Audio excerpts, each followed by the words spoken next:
Welcome to the Valley of the Sun. You're looking at downtown Phoenix, Arizona. And tonight inside Chase Field, the Pirates and the Arizona Diamondbacks play Game 3 of a 4-game series. Hi again, everyone. I'm Tim Neverett. Bob Walk joins me shortly. Last night, the Pirates scored 8 runs over the last 2 innings to beat the Diamondbacks. One of the stories coming out of that, Diamondbacks slugger Paul Goldschmidt injured when he was hit by this Ernesto Frieri pitch while pinch hitting in the 9th inning. That's our Allegheny Health Network injury update. Goldschmidt today placed on the disabled list with a fractured left hand. The Diamondbacks not too happy about the situation. Manager Kirk Gibson expressing that after the game last night. And following the final out, first base coach Dave McKay approaching Russell Martin, expressing his opinions on the matter. The Pirates have said there was no intent. Ernesto Frieri apologized, and Clint Hurdle today said he feels bad about the whole situation. But Bob, sometimes when situations tend to escalate, there can be some retribution. What do you expect tonight?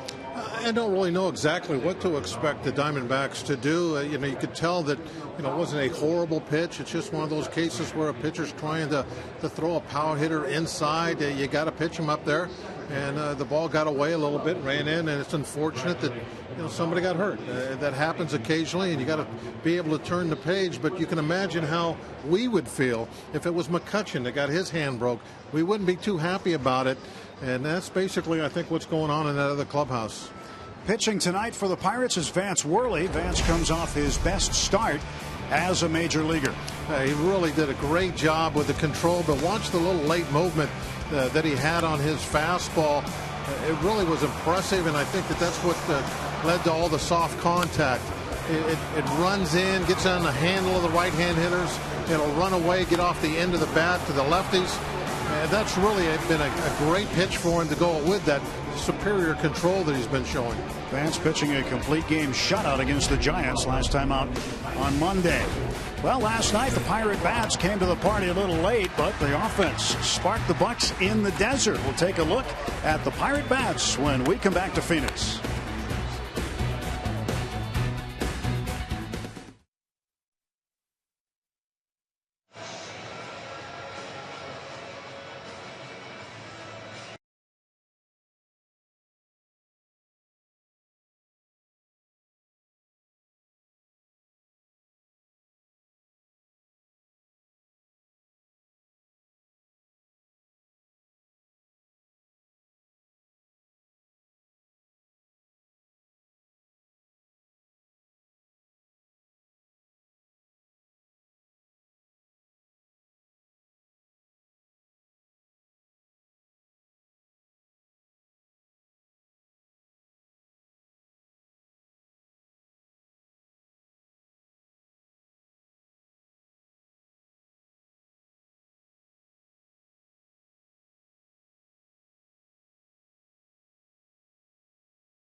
big hit. Mercer rips it into left field. They have come up and bitten the Snakes bullpen.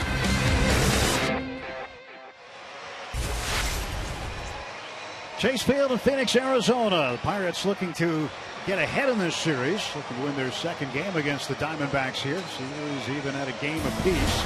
Offense was good last night. 13 hits, 12 of them coming from the 6th inning on. Harrison had a pair. Polanco, McCutchen, and Pedro Alvarez a huge pinch hit double. And could this be the start of something big for the offense that's been somewhat scuffling lately? It has.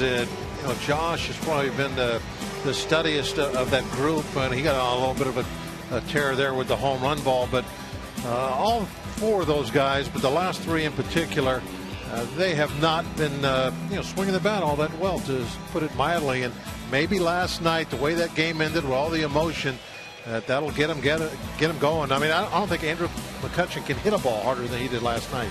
First pitch coming up from Arizona. First, let's go back to Pittsburgh. Dan Potash standing by with this game break.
No Neil Walker in the lineup. A late scratch due to tightness in his lower back. So Josh Harrison moves into play second base. The lineup brought to you by Toyota. Harrison leading off. And you look at his numbers from last night. A couple of hits. His 30th multi-hit game of the season. Polanco, McCutchen. Davis moves into the cleanup spot. Martin batting fifth. Alvarez now sixth, with Snyder moving into the starting lineup with Walker out. And Snyder will hit seventh. Mercer eighth. And Vance Worley, the pitcher, bats ninth against rookie right-hander Chase Anderson. Well, we were able to chase Anderson fairly quickly in that first start that he had at PNC Park. Not a real hard thrower, just kind of an average fastball at best. Some people say the changeup is his best pitch. 3 2/3 innings last time. Pirates ended up hanging the loss on him on the 2nd of July at PNC Park. So Buccos ready to go tonight against the Arizona Diamondbacks. And after The way the game ended last night, you wonder what we'll see here tonight from the Diamondbacks. It is a first pitch strike to Josh Harrison.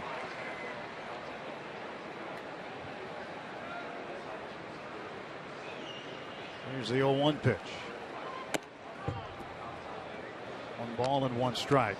There was a lot of conversation today around the ballpark about what could happen here tonight. It's just conversation from different folks in the press and otherwise. As Harrison hits this one nearly playable for the first baseman, Jordan Pacheco. Let's take a look at our Rivers Casino tips to win. Well, the first one is because of all that conversation about what might happen. I just kind of threw that elbow guard thing up there. Hopefully that turns out to be just a joke, and they won't have to use that. Don't wait so long. Let's score early. I don't want to wait to the last couple innings again tonight. And Jared Hughes, I think, is going to play a big part in a win tonight. That 7th inning might be his as a bridge between Worley and the Watson-Melanson duo there at the end. Ball and 2 strikes to Harrison, and McCutchen certainly aware of the situation tonight. And Josh lays one down the left side. That's going to be a base hit at least, and he's going to try for 2. Harrison on his way to second. He's safe with a leadoff double. I love that late hard slide, feet first. It is kind of an old school look. I understand that, but it is definitely the quickest way to get to that bag, because you don't have to start your slide very early, and you're not really slowing down much. You're using your leg as like a shock absorber as you hit the bag to slow yourself down and then pop right up in case the ball gets away. It's a great fundamental baseball play. Josh Harrison with that good hard late slide and then popping up, being aware. And when you pop up like that, you're in a much better position to give the Z. That's right. And that's maybe the best part of it. Maybe the most important factor, right? Exactly. Gregory Polanco takes a strike. Polanco homered off of Chase Anderson last time he faced him in Pittsburgh. That ball that he hit down the corner, by the way, was a down and in strike. Looking at the hot zones for J-Hay earlier, he's hitting .417 against right-hand pitchers who throw the ball down and into him. And that is an area that Anderson should be trying to stay away from. And he just added to that .417 with the double. J-Hay with 20 doubles now as his incredible season continues. Chase Anderson made his big league debut on the 11th of May in an interleague game against the White Sox. 0-1 pitch. Polanco takes inside, ball 1. So Gregory should be definitely trying to hook this ball to that right side. At the very least, he wants to get Harrison to third. I would love to see him try to just take a bunt with him to that side. I think probably half the time that he gets one down, he's going to be a for a base hit. In the air to center field, Inciarte underneath it. It's not going to do it, I believe. Inciarte guns it to third base and keeps Harrison at second. 1 out. But back to that bunt play. I mean, there's no downside to that. You move the runner from making out. Defensively for the Diamondbacks, presented by Volvo, Trumbo, Inciarte, and Peralta in the outfield. Marte at third base again tonight. And Hill and Pacheco on the right side of the infield. Montero doing the catching. And here is Andrew McCutchen. Let's see how they pitch to Andrew.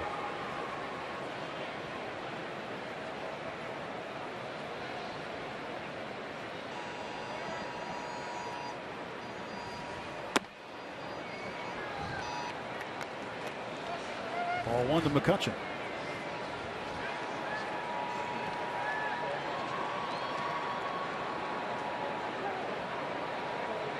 Dave McKay in the middle. He was upset last night when the game ended. Let Russell Martin hear about it. Well, it's 1-1.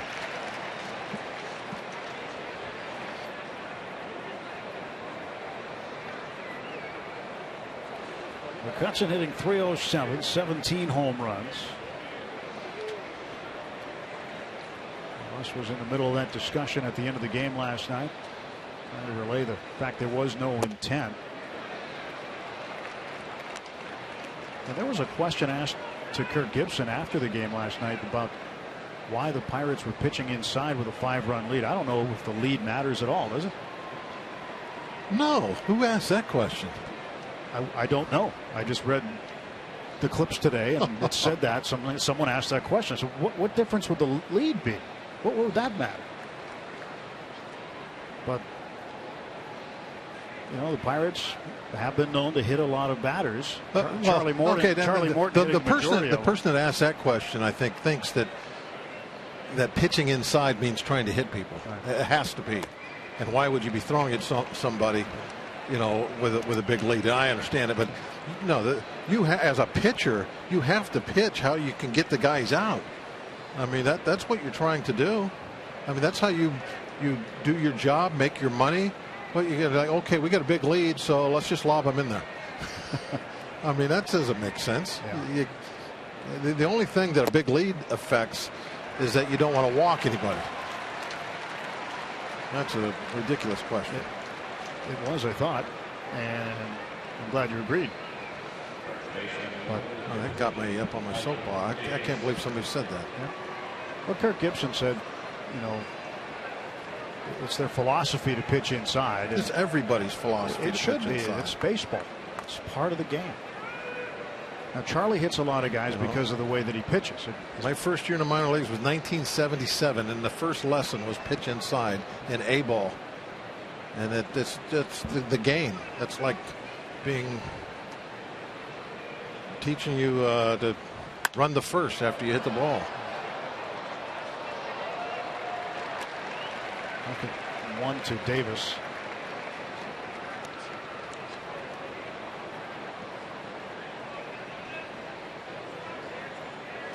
No balls, 1 strike to Davis. Davis pushed up into the cleanup role with Walker out of the lineup tonight due to some tightness in his lower back, so precautionary for Neil Walker to sit this one out. He might be available off the bench late if the Pirates need him. Goldschmidt has a little bit of support on his left hand. He took the ball off the top of the left hand last night in the 9th inning. And, you know, it was a night off for him, but he had to be used as a pinch hitter late in a close game.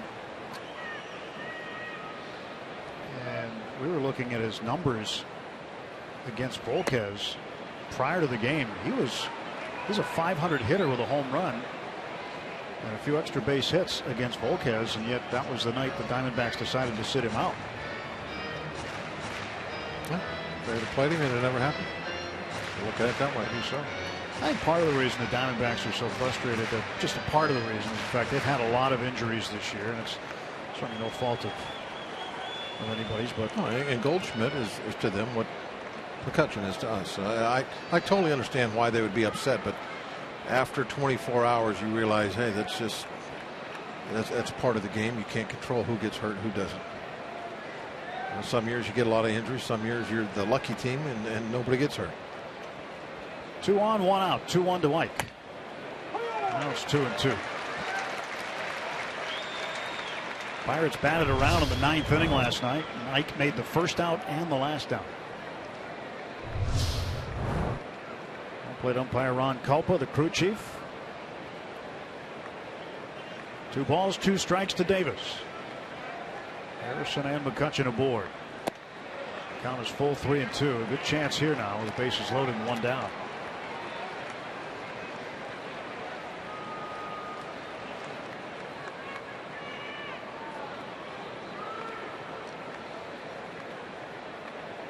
Here comes the payoff pitch.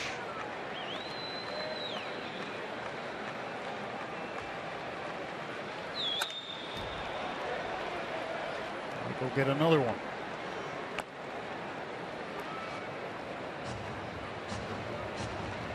Davis came in the 8th inning last night, ended up going 0 for 3. That's unusual,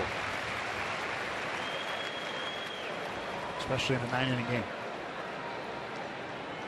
They got a lot of at bats. Didn't two of them come in one inning? They did. First out, last out. The ninth. The 3-2 from Anderson. And down on strikes goes Davis. That's the changeup that everybody has seen Anderson pitch up here and at the minor league level really like. The location is just horrible, right down the middle, but it still gets a swing and a miss. It tells you the kind of character that pitch has. So 2 men out for Russell Martin. Martin came up with an RBI single in the 5-run 9th inning last night.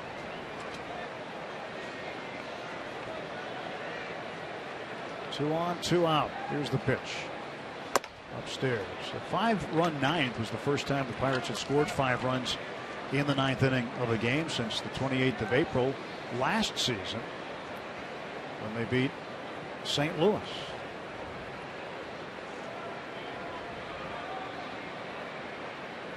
One ball and no strikes to Martin.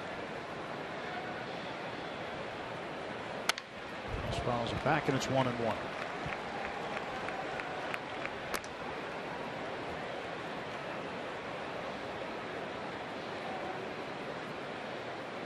Kind of like the color combo on Russ's bat, huh? Black and gold. Yeah, he's got the gold tape.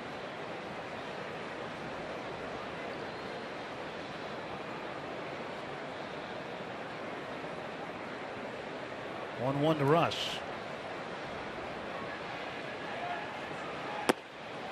Two balls, 1 strike.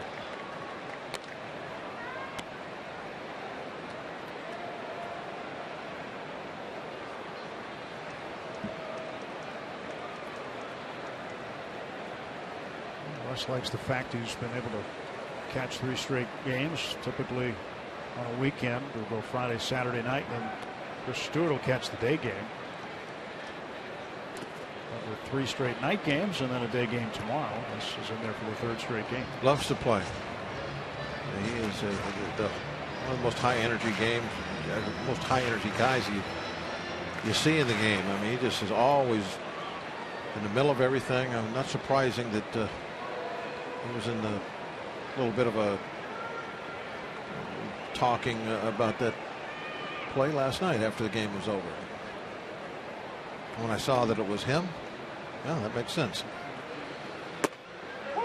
Full count. Now the runners will take off with this pitch. He's one of those catchers that's going to do absolutely everything to protect his pitcher. I don't think it's a coincidence that since he came on the scene, the Pirates have been a winning ball club. I agree with you. Payoff pitch. And Martin chops it to 3rd. Backing up is Marte. Long throw to 1st to get him. And the Pirates waste a leadoff double from Josh Harrison. Half inning in the books, no score. Diamondbacks coming to bat against Vance Worley.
had their first shot at the Diamondbacks. No score. Take a look at the Diamondbacks lineup now. It's brought to you by Honda. And their Inciarte will lead off. Last night he had a 3-run home run in the 5th. It was his 2nd home run. Aaron Hill will bat 2nd. David Peralta 3rd. Mark Trumbo cleanup. The catcher Miguel Montero and Jordan Pacheco. Didi Gregorius hits 7th. Andy Marte starts at 3rd and hits 8th for the 2nd straight night. Chase Anderson bats 9th against the Vanimal. Now Vance really did an outstanding job of showing everybody how you pitch with a lead, which included him pitching in a little bit also, by the way, in that ball game. But I mean, he was very aggressive. He didn't pitch away from contact, didn't try to strike a whole lot of people out, just went about his business. Had a nice little late tail on his fastball. They got him some soft contact, stayed out of the middle of the plate, got a lot of easy outs.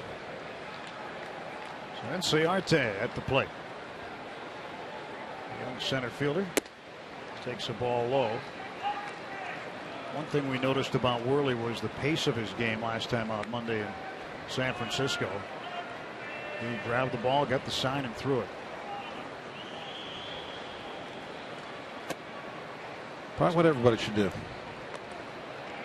Don't overthink anything. 100 pitches. His first career complete game shutout. His 2nd career complete game. Both of them have come against the Giants. And a strike to Inciarte.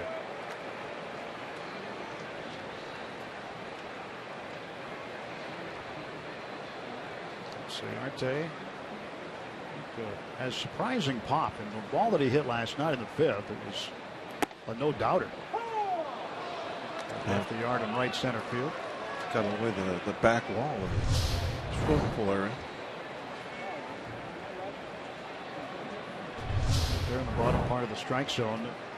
Same spot as the first pitch of the game that was called a ball. There's a slow tapper towards short. Mercer on the run.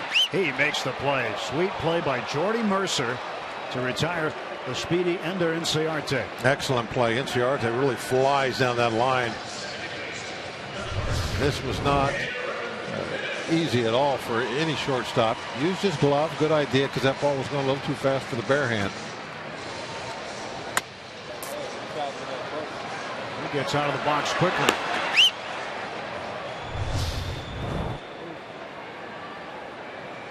You watch that in real speed. You wonder how the umpires do it. It's just a runner just flashing by and balls hitting the glove. You think they're listening more than almost as much as they're watching. Just listening for certain sounds they become accustomed to. Vance rattling the ball in his glove. There's a breaking ball away. 1 ball, 1 strike.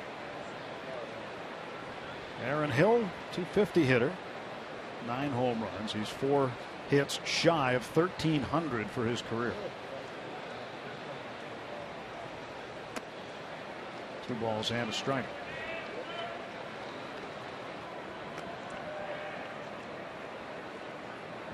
Last year in April, Pirates played the Diamondbacks. Former Pirates pitcher James McDonald ended up hitting Hill on the hand with a pitch, and Hill had some broken bones and ended up missing 2.5 months.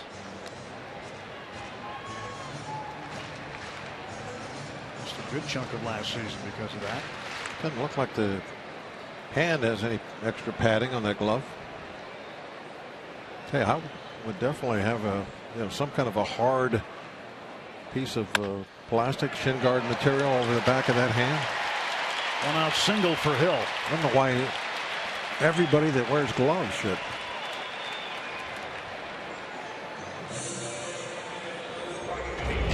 This was the pitch last year from J-Mac on April 9th here at Chase Field.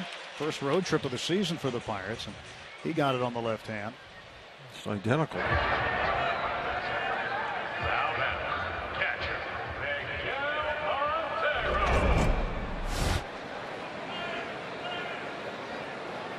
also was out for a bit after being hit by a pitch earlier this season. So the pitch now to David Peralta, the right fielder. 1-0 to Peralta. 1 on, 1 out for Arizona. Bottom of the first.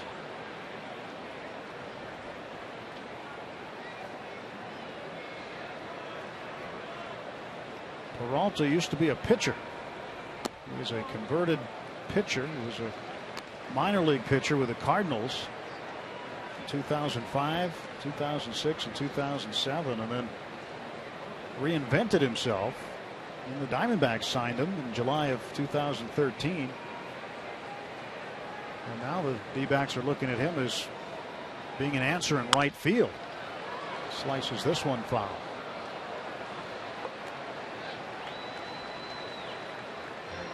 That certainly is not an easy thing to do, to reinvent yourself that way. No, it's incredibly rare. Rick Ankiel was pretty successful in doing that after his struggles continued as a pitcher, and did okay as an outfielder and a hitter. This one is flared into center field, but after it is Mercer. What a play. Goes to first, and too late to get the double play, but Jordy with the over the shoulder catch, and there are 2 down. He really didn't put much on that throw to first base, and I think that was by design. Thinking, nah, I don't want to take a chance of throwing this away, so I'll just put a nice easy one hopper over there. And if Hill slips or something, then maybe we'll get the out. That bat's no good anymore. But if he would have just whirled around and threw it as hard as he could, then ball could always end up over in the dugout or in the stands. He took a little off that toss. I chatted with Clint the other day about Jordy and his defense, and he said that he has become a very dependable shortstop, which in the world of shortstops, that's a nice compliment. So his defense has progressed a lot over the past couple of seasons. Now that was the question mark when he got up here. Was he going to be able to play shortstop on an everyday basis with the glove? I think everyone was pretty confident that he was going to be able to hit. And he's proven himself now. I think being able to be teamed up with Barmes was a great thing to have for him. Barmes is such a good teammate, a teacher, the perfect kind of veteran that you would like to have. Kind of show the young guy the ropes and give a little advice on some different things. And Barmes, of course, is a outstanding defensive player. 3-0. Pitch inside, ball 4. 2-out walk is issued to Trumbo. And the Diamondbacks now with 2 on.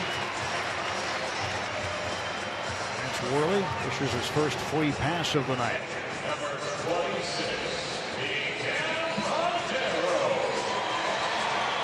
Catcher Miguel Montero.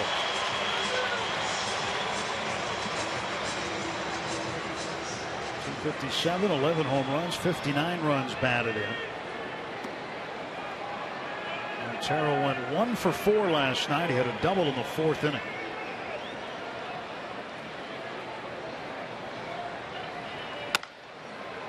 Strike 1 to Montero. Montero with 1 hit in the series so far. He is 1 for 8. Took an 0 for 4 in game 1 on Thursday.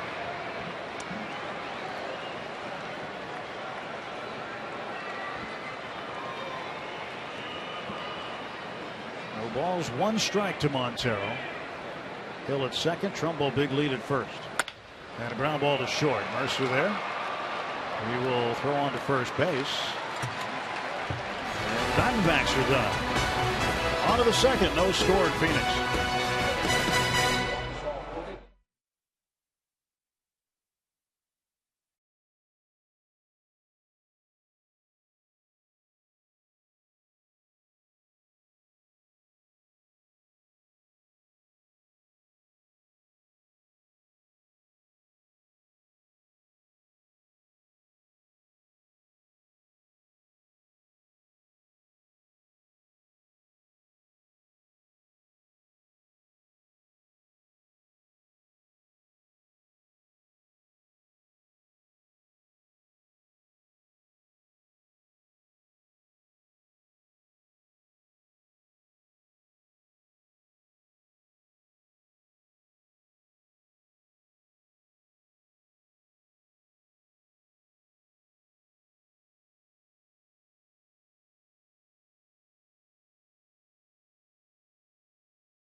Sports is brought to you by Toyota.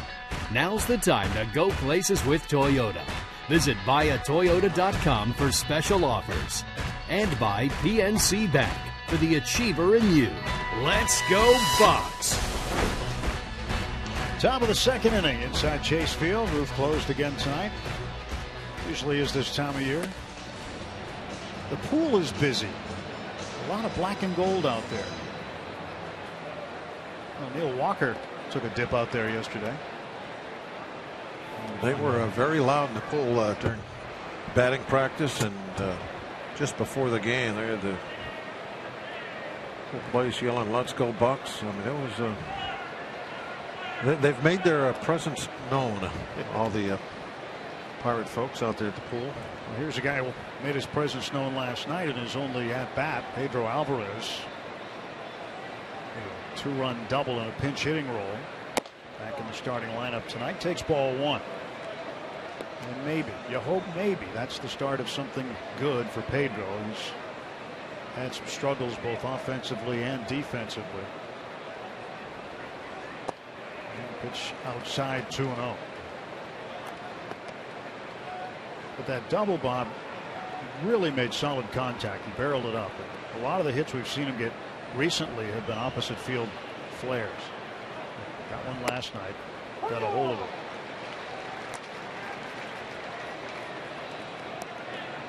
Two and 1 to Alvarez. You'd love to see him get back where he was last year. That would just with the doctor order going down the stretch these last 2 months of the season as far as the pennant race is concerned.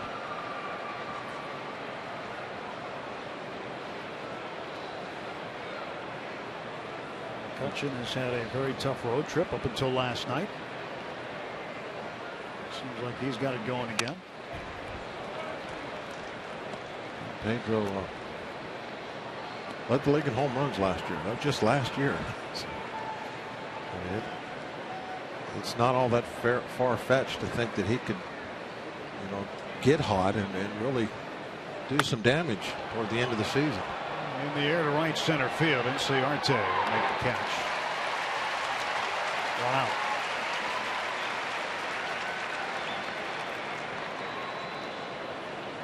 Chase Anderson came into the game 6-4. He won his first 5 decisions.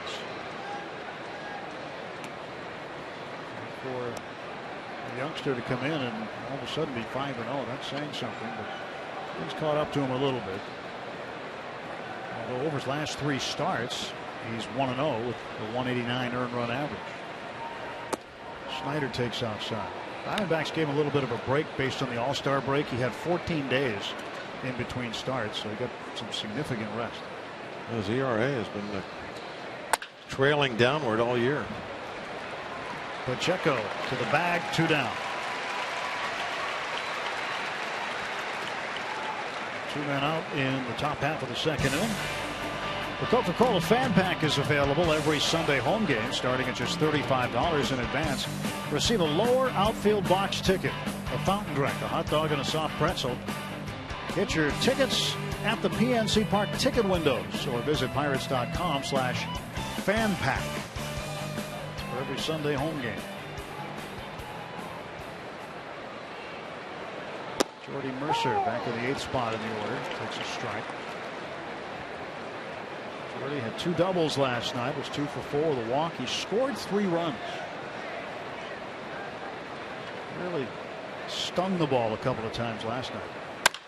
Stings this one right into the glove of a leaping Aaron Hill. A hot shot right to the Diamondbacks second baseman ends the half inning for the Pirates.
to 1979 to watch the Pirates beat the Reds in Game 2 of the NLCS on Root Sports Classics. See this legendary game with stories from Dave Parker, Kent Tekulve, Manny Sangui, and Phil Garner, Grant Jackson, and Stan Savran on Big Red Machine Broken, Monday, 7:30 p.m. on Root Sports Classics. No score, bottom of the second inning. Youngsters enjoying themselves tonight. As the Pirates have 2 at-bats, nothing across. Vance Worley will face Jordan Pacheco, Didi Gregorius, and Andy Marte. Pacheco, former Colorado Rocky out of University of New Mexico, facing Vance Worley. Worley, another college player from Long Beach State. And you see that rattle that he does. Picked that up when he was at Long Beach State. Inter-squad game. One of the assistant coaches was noticing how he was tipping his pitches, and Vance figured it out. But they knew what was coming, so he started to do that so that he wouldn't tip his pitches. 1-1 to Pacheco, 247 hitter.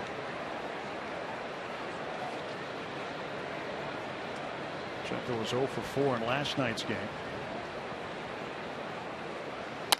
1-1's fouled off. Ball and 2 strikes to Pacheco.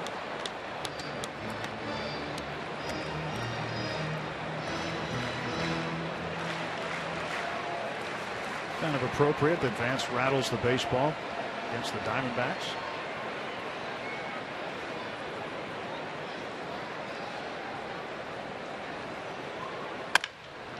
Bouncer to Pedro, off his glove, and Pacheco's aboard.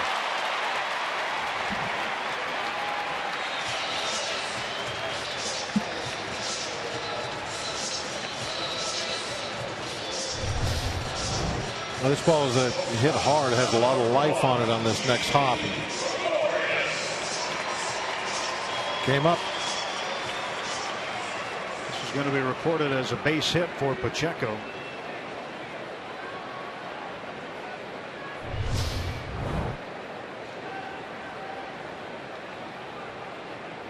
Leadoff man aboard for Arizona.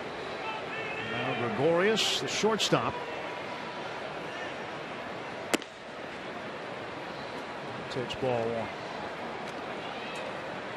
one of the things they do deal with here is a hard infield, so a lot of times that first bounce that comes off the dirt in front of the plate, even the grass out there, it can be a hard field because they do have to keep this roof open often to let the sun hit the grass, and it just bakes in the desert sun.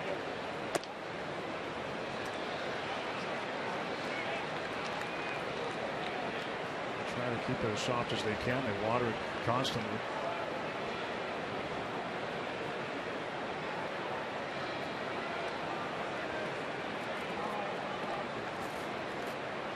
Two balls, no strikes to Gregorius. There's a strike, 2-1. It's definitely a unique challenge for the grounds crew here. They don't have to worry about rainouts and rolling the tarp and things like that. They just have to keep the grass growing and keep it green, which they couldn't do when they opened this ballpark. They washed the grass before they played their very first game here, and they had to put paint on it to make it green. And they threw out pretty much every baseball that touched the grass anywhere because it had green paint splotches on it. Yeah, they've been fighting that here for a long time. Really, it's been a challenge ever since they invented domes. In the Astrodome, they had trouble. Oh, what a play by Snyder. Incredible catch by Travis Snyder. Highway robbery in left field as he takes a base hit away from Didi Gregorius. A nice early break on that ball. Had to go head first with the dive to come up with it. Very good play. Got it in the palm of the glove and then had to squeeze it. We talked last time when Vance pitched about the defense. You know, when you're one of those guys that get the ball, throw the ball, work fast, the defenders are a little more ready, a little more on their toes. Andy Marte, first ball swinging to right center, long run for McCutchen, and he makes a circus catch. Throw to first base, will be offline, no double play. But what a catch for the reigning National League MVP, Andrew McCutchen, showing off his skills. I wonder if Mr. Gibson will come out on this one, because I thought it was a trap. And Kirk Gibson is going to come out. So the call originally an out. And let's see. I think he got it. What do you think? I think he trapped it. Hit his glove.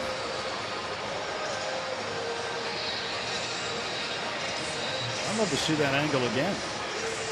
The umpires are going to put the headsets on. This will be a manager's challenge for Arizona. Take another look. Was it hit kind of the grass and the glove at the same time?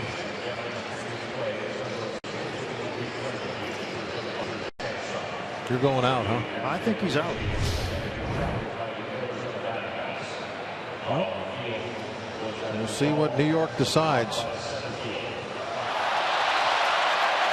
They just showed it on the I think I know how everyone else voted. Yeah, the folks in Arizona don't agree with me.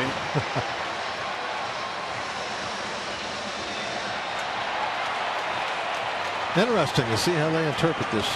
Yeah, I mean, it hit the outside of his glove as well. But I think what they're also going to say is it also hit the grass. So I don't know. I just have a feeling that could be the interpretation. That's why I say it's going to be interesting to see which way they call this. I don't really know it. When I saw it in real speed, I thought it was a trap because you could see the ball hit and then bounce up. See right there, it's part grass, part glove. If it's all glove, I don't think there's a question. Yeah, but it's half and half. It looks like, but this will be interesting. I don't know. If it was NFL, what would they call? Call well, the ground can't cause a fumble. No, I'm talking about if a receiver's catching the ball and it hits the grass. They call it no catch. Probably. We'll see what they do. They're taking a long time looking at it, so you know that when that happens, to me, it's flip a coin 50-50. You're not. Anytime they take this long, they're not real sure. That is the best view you're going to see of it right there. Now, the more I see it, Bob, the more I think maybe not. I actually wouldn't be surprised if it went either way.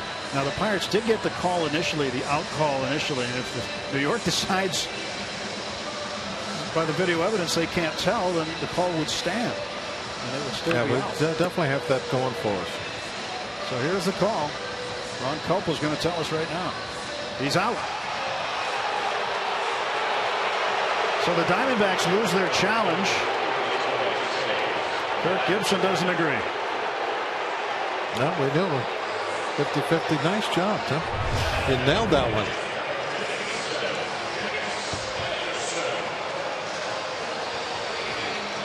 So that's why everybody's booing, because you can see the ball is in the grass. 2 minutes and 49 seconds on the video review from New York. So it will go as a catch from McCutchen, and there are 2 out for the Diamondbacks.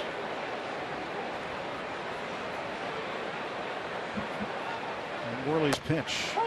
A strike to the pitcher, Chase Anderson. And certainly, you know, Kirk Gibson, you don't blame him for challenging. No, that's a play you got to challenge. It looked to me like it was in the grass. But I think the fact that the original call was out is what made the difference. No runs a hit, 1 left. Andrew McCutchen with a tremendous catch.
his displeasure over the call.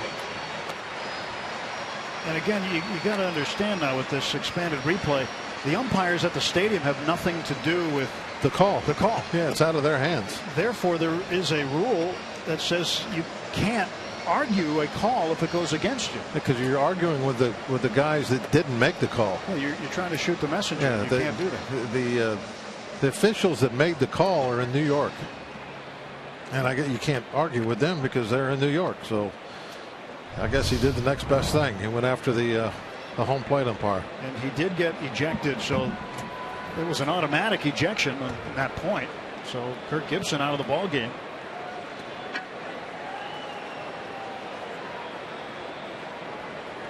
Vance Worley will lead off for the Pirates in the third inning. No score.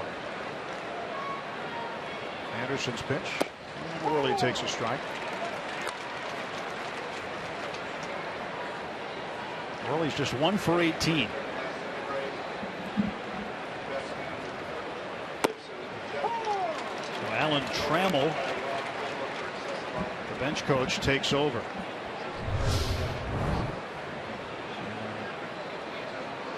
There's the ejection right there. That happened, and then Gibson came out and perhaps got his money's worth.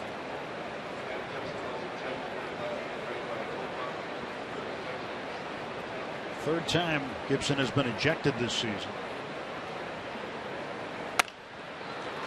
This ball is fouled away.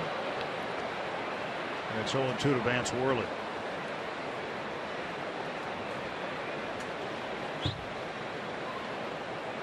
Here's the 0-2. Vance pulls one to Gregorius at short. He backs up a few steps. Goes on to first base to get him. One out for the Pirates in the third. Worley seems to be a little on the unlucky side when he's hitting. He makes as good a contact as just anybody we have, and can't seem to find some holes. Any pitchers we have, he always puts the ball in play pretty much, and sometimes really hits it hard. We got one hit so far.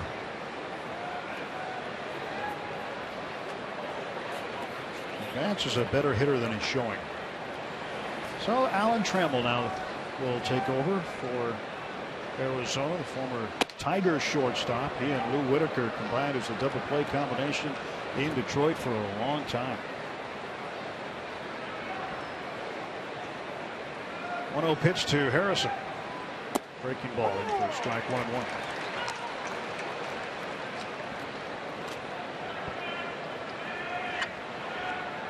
Josh doubled in the first inning. So 3 straight extra base hits. In the 8th inning last night he had a triple. In the 9th inning he had a double. And in the first inning today with a double.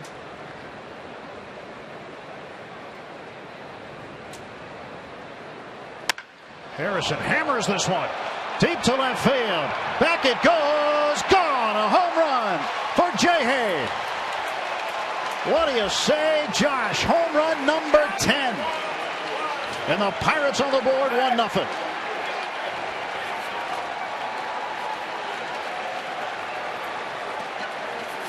I think that pitch wasn't even a strike. I think it was off the plate inside. That's 5 home runs in 7 games for Harrison.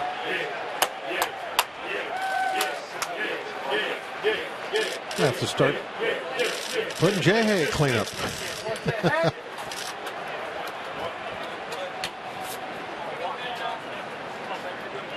There's Polanco. He swings and misses. Look at the location of that ball is inside off the plate fastball. It's not a high velocity pitch. It's 90 miles an hour, which is average at best, but still able to turn on it that quickly and hit it like that. Keep it fair. A lot of times you turn on a pitch that's a little off the plate inside, you can't keep it fair. You hit it with the head of the bat and it goes way foul. 4 straight at bats for Harrison. 4 extra base hits. 7 straight hits for extra bases for Harrison. And you go back to the 9th inning. On Thursday he had a double. And then his last hit before that was the third inning on Wednesday in San Francisco when he had a home run. Had a home run also Tuesday. His only other hit. Hot shot down to first. Pacheco will grab it. 2 men out for the Pirates.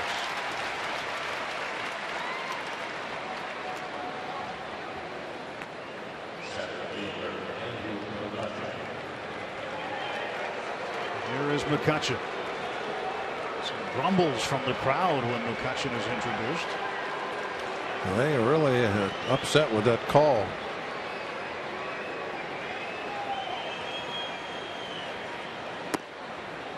Strike to Kutch.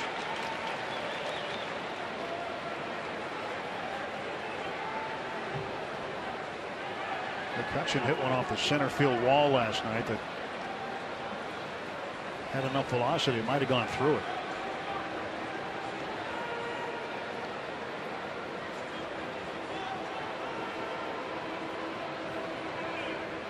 Here's the 0-1.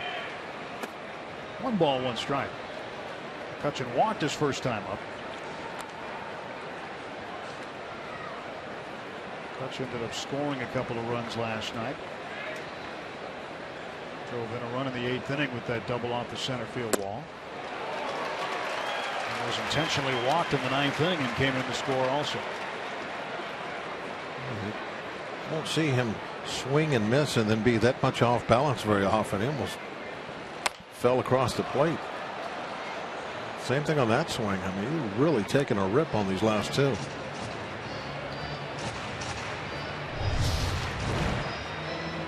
Watch his back leg. Comes around the pitch before that where he missed it. He went all the way almost to the other side of the plate with it. 2 balls, 2 strikes.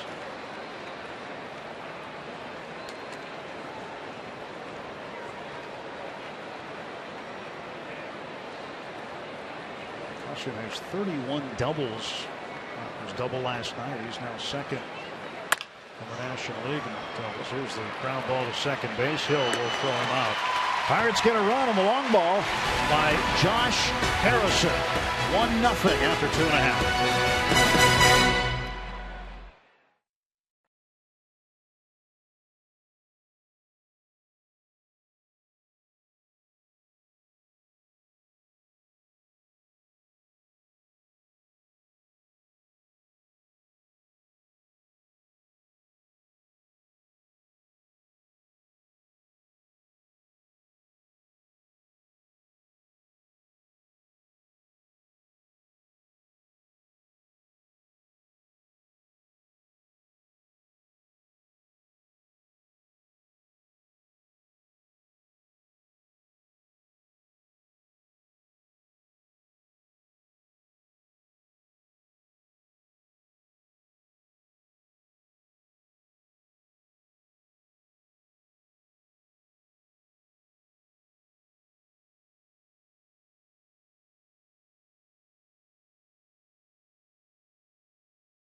Solo shot putting the Pirates ahead 1-0, and I'm with a group of Pirates fans here, Tim and Bob, and they're all soaking wet because Josh Harrison hit the home run. They all decided to do cannonballs into the pool, but they're led by this guy. It's Paul Hogan. He's a Pittsburgh firefighter lieutenant in the Hazelwood District. Paul, 37 people made their way from Pittsburgh to take over the pool. How do you pull something like this off?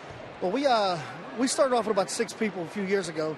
Then it turned into 8, and it became so much fun. And then it was 15, then it was 20. Then we got a little sponsorship from some people, and now we got 37 people. We're turning them away. And I got to say one thing. to the Arizona Diamondbacks. They have rolled out the red carpet. This is a wonderful place, and that's a wonderful organization. Now, one thing you're trying to do here is every time the Pirates score a run, you're all jumping in the pool. Is that right? At the very least. I mean, if they even try to score a run, we're going to jump in that pool. Okay, so I think we'll probably have to track their progress tonight, Tim. Let's just hope maybe in the 8th and 9th inning we see what we saw last night, 8 runs in the final 2 innings. Well, the more cannonballs, the better. Yeah. Anybody else want to say hi to back home? We got the Pittsburgh firefighters here, local number 1, class 111. We got city police officers here. We got McFadden's. We got Canner Dental. We got Dio Automotive. We got everybody here. This is a great time. Let's go, Bucks! We'd like to thank these guys for their service, all the police and firefighters and everybody else here. 37 people all the way from Pittsburgh for 2 games. They're going to be really loud the rest of the game, Tim. Well, they were loud during batting practice. Yeah, they've been loud out there for a while with that "Let's Go Bucks" chant. It's really been great that when the guys were out there doing their exercises before the game, their players were staring out that way. Yeah, they have made their presence known for sure. That sounds like a lot of fun. And Cincinnati fouls this one off. You know, it's nice too that the Diamondbacks have allowed them to do that, and have been so nice to them and set them up out there with the swimming pool. That's a great thing also. Well, Jay Hay gave them a reason to all get wet out there. Solo home run, and Cincinnati takes the ball, and the count full, 3-2. How about a cannonball for every time Worley puts up a 0? That would be nice. There's a little love for the defense. Can't all be about offense. Rowdy making friends. And Cincinnati right at Polanco. 1 out.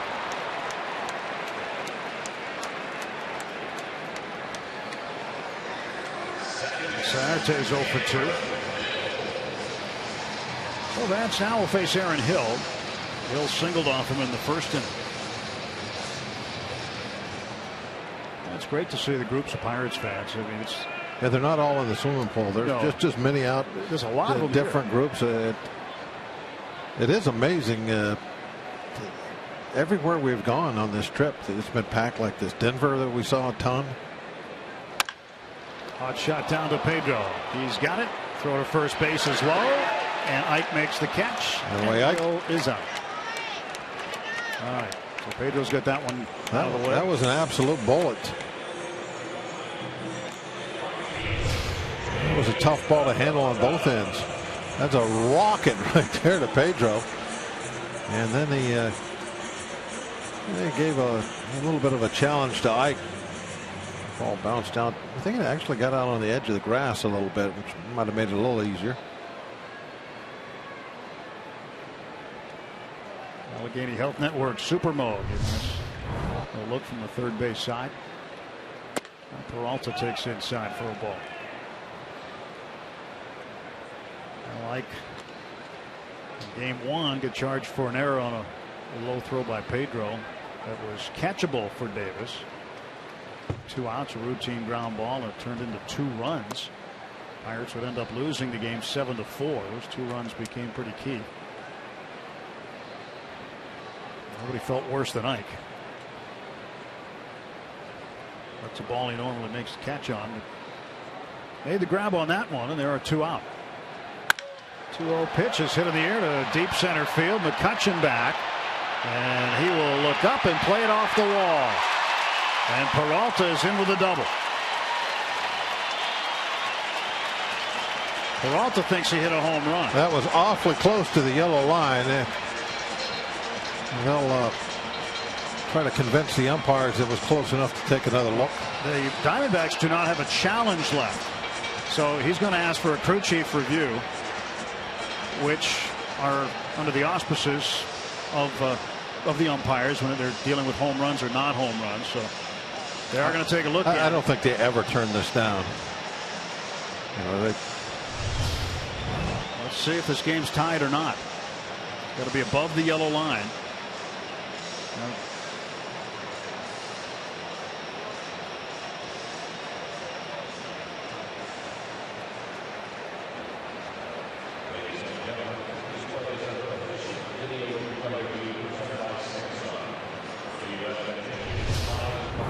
Hard to tell from that look.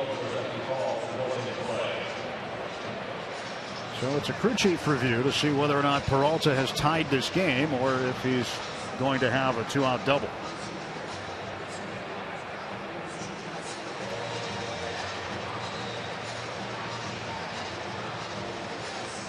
This time the Diamondbacks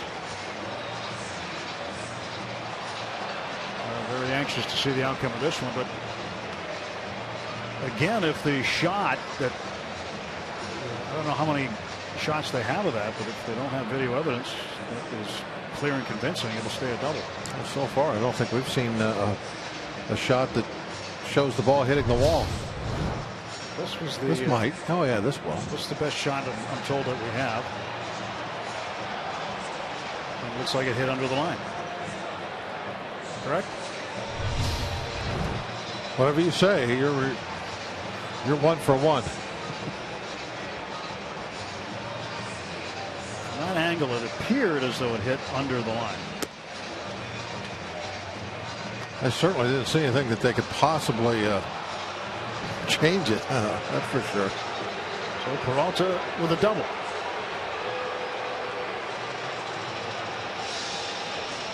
The yellow line, the way the ground rule works here, incidentally, the yellow line is in play. It can hit the yellow line and still not be a home run. It's got to hit over the yellow line completely. So the terminology we're hearing from New York is the ruling on the field stands. Yeah, it had to. Well, he didn't have a look. Yeah. Minute 42 on that review. 2 outs, runner at second base. Batter is Trumbo. Strike 1 to him.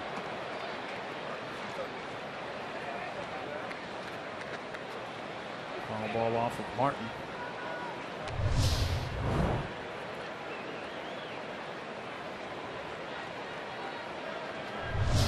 Sting a little bit right on the shoulder, even though it had a little bit of padding covering it up. 0-1 pitch. Ground ball to short. Mercer gathers it in and fires it onto first base.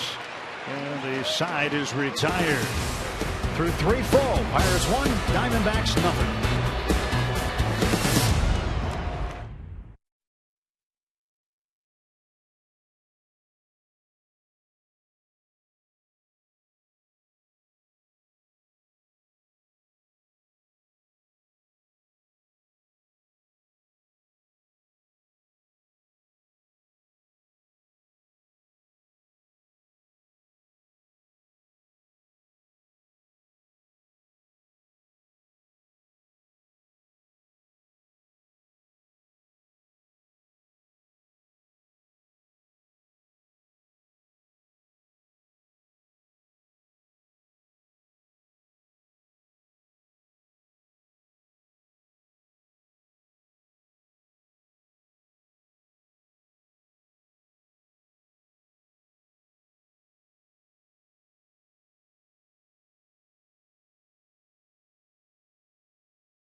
Just on the scoreboard. Pirates have 10 fewer runs. It's 1-0. As Peralta thought he hit a home run, but ruled a double. Video replay showed that it was a double. And the first ball to Ike Davis. Grounded to Aaron Hill. 1 pitch, 1 out for the Pirates in the 4th. Ike's 0 for 2. Let's take a look at our Barrel Automotive League leaders. On base percentage in the National League, the Pirates are the top team. Colorado Rockies next. And the Dodgers, Miami, and St. Louis. That's a great stat to be leading in. Well, they lead the league in walks with 378. So base runners will that create runs. Pitch to Martin. Strike 1. Rush is 0 for 1. Grounded out to the third baseman, Andy Marte, to end the 1st. Now, there are 2 Martes out here tonight, and Starling isn't one of them. Only one's active. Alfredo Marte was called up today to replace Paul Goldschmidt on the Diamondbacks roster. Yeah. So you got Andy and Alfredo, and Starling is in AAA in a rehab stint. So he's not even here. 2 Martes. They could have a Marte Parte. They got together, it would be a Marte Parte. Yeah. Absolutely.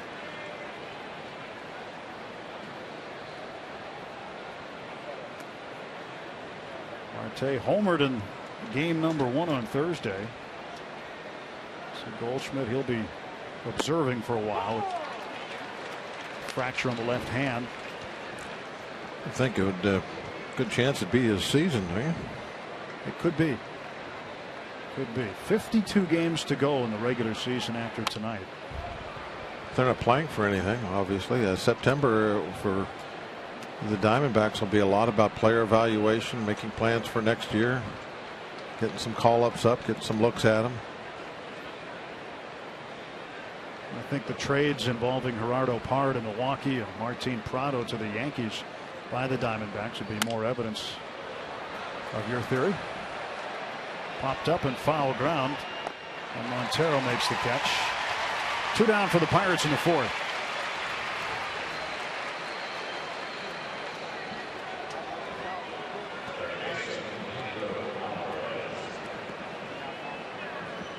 Rush is 0 for 2. Chase Anderson has given up just 2 hits to the Pirates. One of them left the yard. Josh Harrison with a home run. Pedro Alvarez 0 for 1. He flied to Inciarte in center field in the 2nd inning. Anderson been getting better and better. His changeup's playing much better now than that first game we saw him. He had an ERA of over 4 in May. About 3.5 in June, and it's was 278 in July.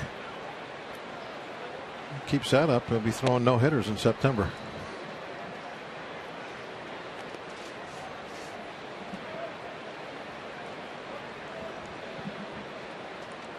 There's the 1-1 to Alvarez. On the ground to Pacheco. Bobbles it. Toss to Anderson covering. Pirates gone quietly in the 4th. Pirates 1, Diamondbacks nothing through 3.5 innings.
Pirates baseball on Root Sports is brought to you by the Chevy Silverado and your Western PA Chevy dealers.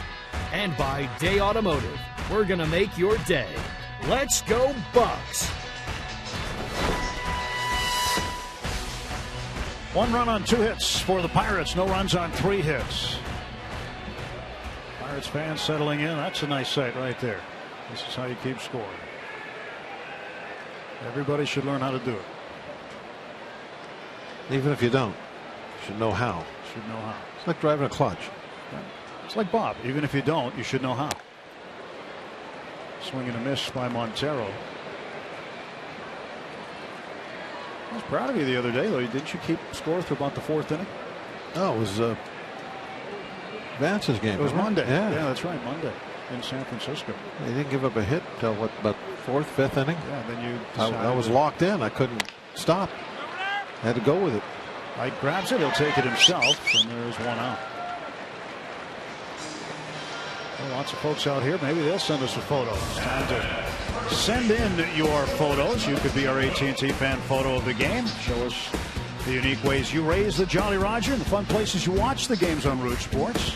Show us how you display your Pirate pride. Submit a picture via Twitter using the hashtag BucksFanPhoto for a chance to have it shown during our telecast tonight.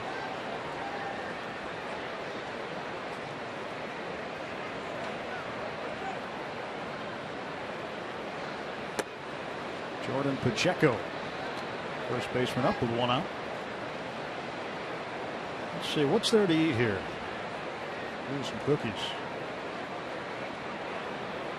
Did you know that they had the Mrs. Fields cookies? Did you know that Mrs. Fields used to be affiliated with the Oakland A's as a kid? Mercer throws out Pacheco. No, I didn't know I that. want to say she was a ball girl or something. Back in 1972, 73, Oakland A's.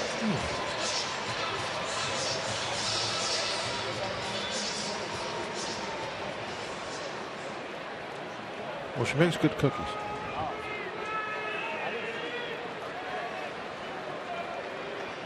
Bottom of the 4th, 2 outs. Didi Gregorius up. Gregorius robbed by Travis Snyder. Gregorius tried to go the opposite way, and Snyder head first dive toward the infield. Made a terrific catch. Sensational. Strike 1 to Gregorius.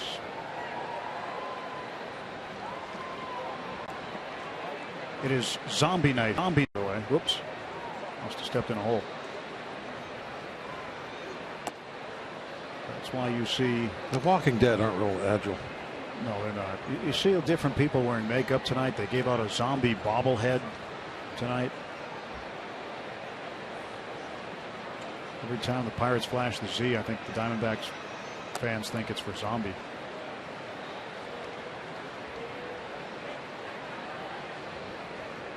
It's a different kind of outfit, different kind of mask. I like that one, though. Just a little bit of a Russell Martin look. Some zombies on their zombie phones. There they are. Even zombies text each other. Just like humans now. They don't talk anymore. They just text each other. There's bobbleheads. Look like little coffins. Well, the Diamondbacks had a night Or here. I guess that would be vampires. Well, they had a night here in May. It was a zombie parade they had, which was really well received. People got in zombie outfits and they paraded around the warning track. And it was so well received, the Diamondbacks decided to do another night, which happened to be tonight, and have a zombie bobblehead giveaway.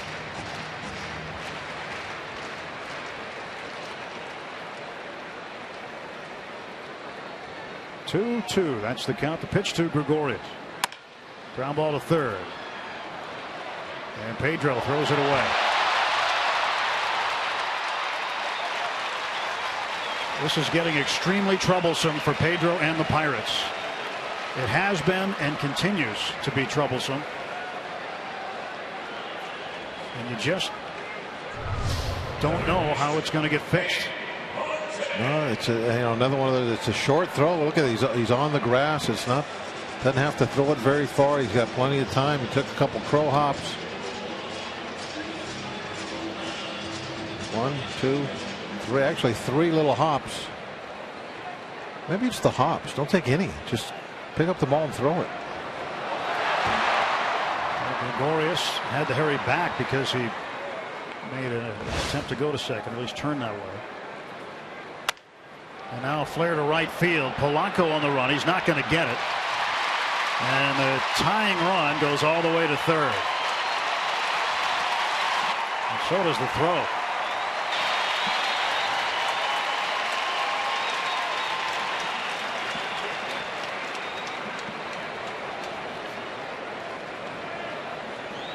So with 2 outs, the error by Alvarez opens the door for the Diamondbacks. A little bit of late life, got inside, got right on the label. It didn't carry very far. A little bit of, I think, of an ill-advised throw by Polanco. And that one would have got by, then that's a run. Chase Anderson, the pitcher, struck out looking in the second inning. Now Vance has 1 strikeout.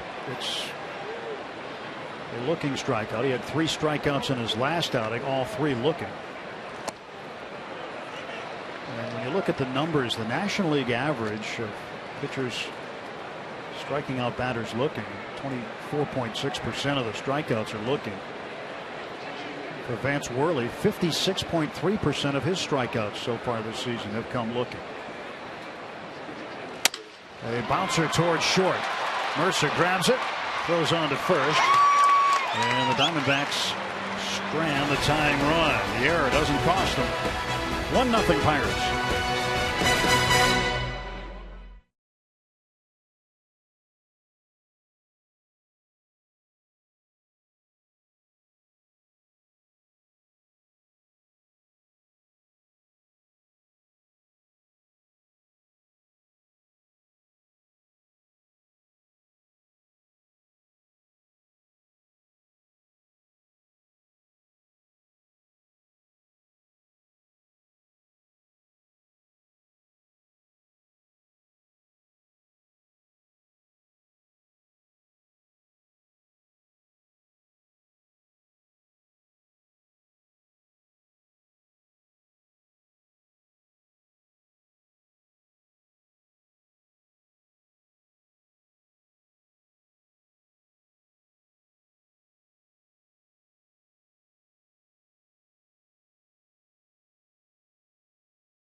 Take a look at our day automotive this day in Pirates history. 1993, the Bucks and Cubs played a wild one at Wrigley.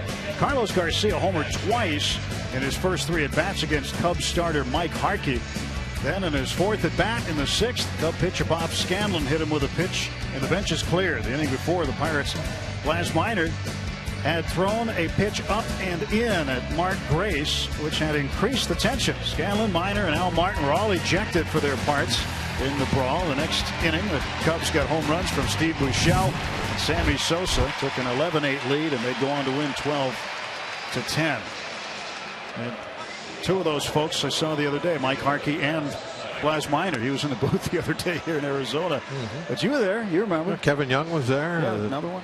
If I remember right, we won the altercation, but then the game didn't go our way. Won the battle. At that point, you know, in 1993, you were more worried about the altercation than the games. That was the first season of a long drought that these guys were able to break last year. Rock was there. Pitch to Travis Snyder, misses for a ball. I can remember Al Martin He was very active during the altercation. That's why he got thrown out. 2-0.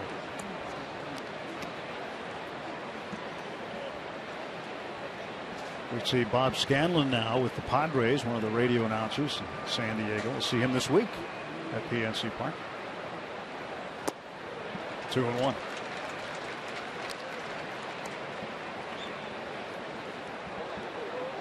Travis is 0 for 1. Grounded out to Pacheco at first base in the second inning.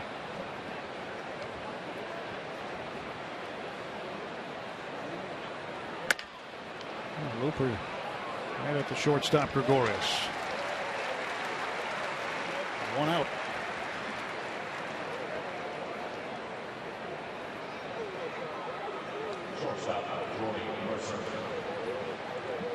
Jordy Mercer hit a rocket right to the second baseman, Aaron Hill, to end the second inning.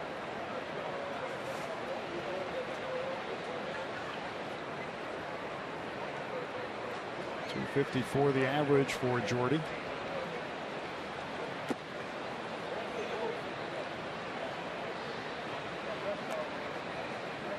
Mentioned Mike Harkey. He, of course, is the pitching coach for Arizona. Might be the biggest pitching coach in the league.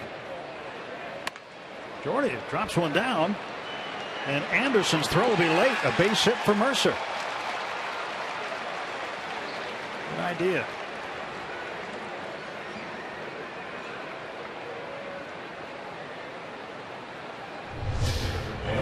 Yeah, they're going to play back on you.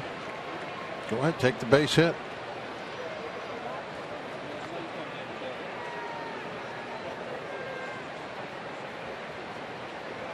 Third baseman's out of the picture. He was playing way back, Marte.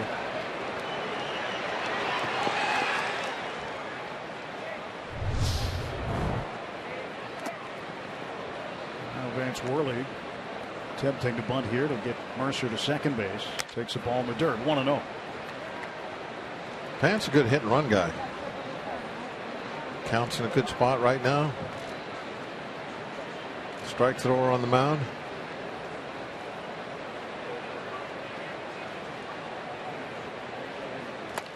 Puts the bunt down back to Anderson. He'll have one play. It's to Aaron Hill covering at first base. Third sacrifice of the season for Vance Worley. And now the Pirates with a runner in scoring position and 2 out for the red hot Josh Harrison.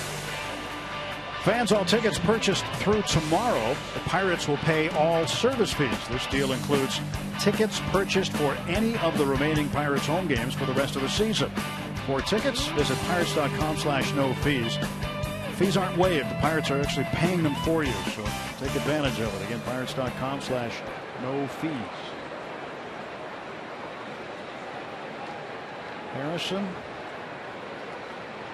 since Monday, has a 7-game hitting streak. He's hitting .391, 3 doubles, a triple, 4 home runs, and 5 RBIs. I think Josh made a pretty good case to be player of the week this week. 0-1 from Anderson. I don't know. I think he needs a couple more home runs. 2 more home runs will do it for him. Well, this was in the 3rd inning. Pulled this one down the left field line. Put it over the bullpen. Home run number 10. They've had plenty of practice at that lately.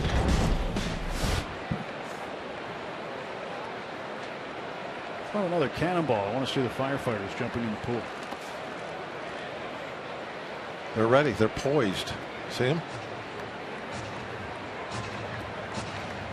They're getting ready. Yeah. Getting stretched out, getting warmed up. Yeah. It's like the bullpen in the middle innings. It's like they got a hot tub out there also. Yeah. Got everything. That's where they boil the lobsters. I hope it's not that warm.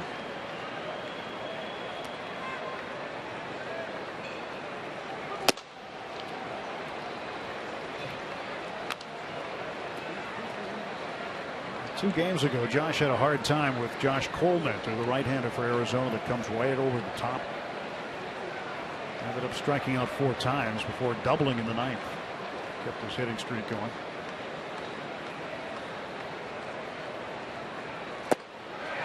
And Harrison goes down on strikes. No runs, a hit, 1 left. Halfway through the ball game in Arizona, 1-0 Bucks.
Pirates baseball, the winningest bullpen in the majors, continues to rack up wins. Andrew McCutchen hits a pair of home runs off the field with 2 Pirates fans and much more. It's Inside Pirates Baseball, presented by Allegheny Health Network, tonight after postgame on Root Sports. A 1-0 game, bottom of the 5th.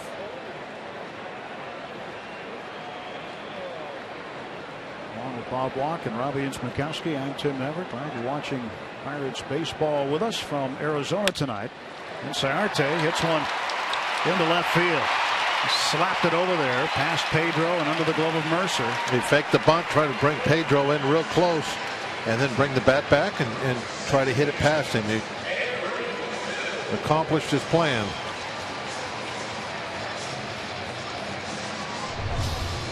Hit for Ciarte. Watch Pedro. See Pedro come in a few steps, and now the ball just slapped by him into the hole and got his base hit. That's the 5th hit for the Diamondbacks. Aaron Hill is 1 for 2. Ciarte has 6 stolen bases. He's been caught twice.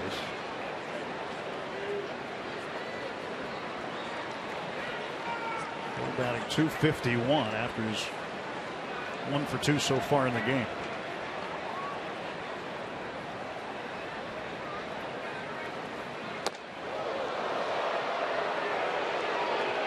Chin music.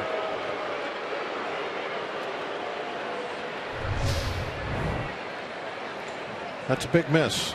You see Russell's glove is down and away. That's about 4 feet. That's why you can't get too upset sometimes when guys get hit. You can have a pitcher that 9 times out of 10 is right around the glove, and then all of a sudden, for whatever reason, one gets away. Ball comes out of the hand a little too early,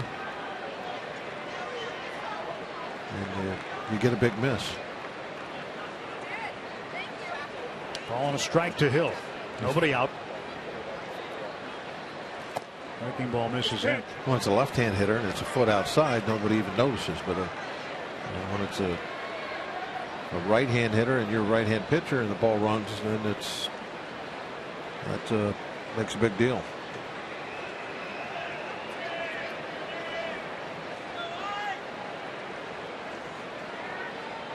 2-1 to Hill. And a bouncer to Pedro.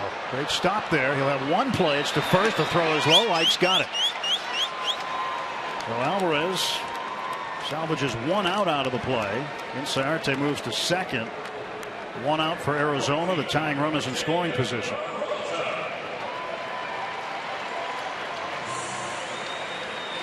Nice play by Ike.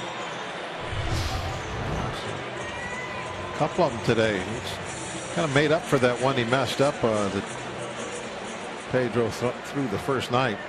That one hitting right on the very edge of the grass.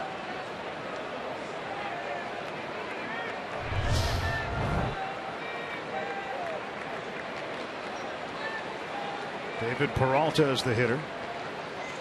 Peralta fouls this one off. He's the one who doubled high off the center field wall in the third inning. 1 for 2.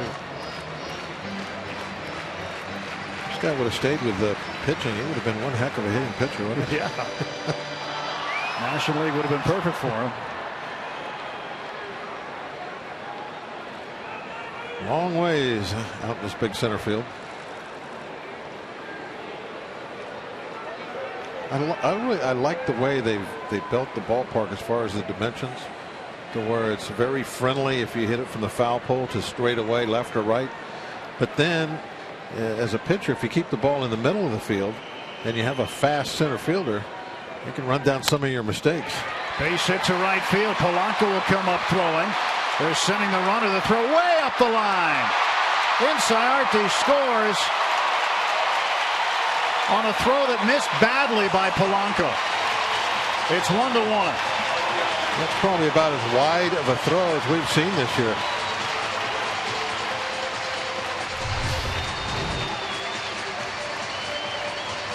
Not a bad pitch, down and away, good spot, but it went as a base hit.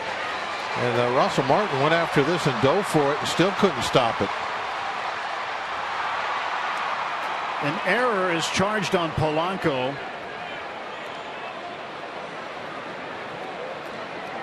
And the runner Peralta down to second base. You can see there he definitely had stopped at first base and was waiting, and then he saw the ball go to the backstop and he took off for second. Trumbo pops this one up. Shallow right center. Harrison calling for it. Go back to second base. And Peralta getting back. 2 men out. We've seen Polanco make some really good throws. And that one out of character for him. He made an ill-advised throw earlier in the game to third base. There was no reason to throw it. Pitcher coming up. 2 outs, and it wasn't going to be a close play. There was nobody to back up the throw. And then, of course, this last throw, raining outside, huh? Yeah, this is live outside. It's pouring out. Nice in here, though. Miguel Montero takes down a knee.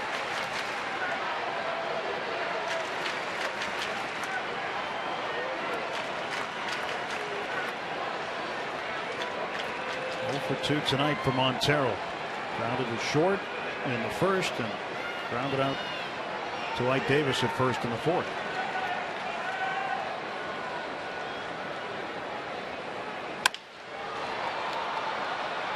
1 ball, 1 strike to Montero.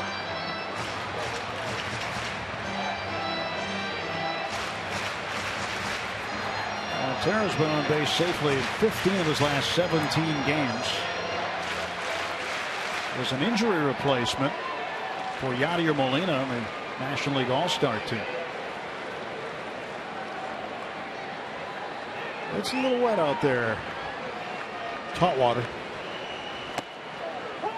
Rain's hot water in Arizona. Does it?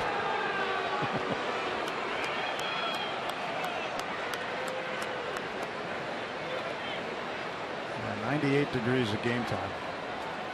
It's cool. It cooled off from that first day. It was up around 109, 110.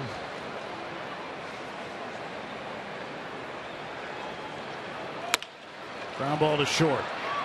Mercer gets a good hop. Throws out Montero. 1 run, 2 hits, 1 error. And a man left. Go to the 6th, all even at 1.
I was on that.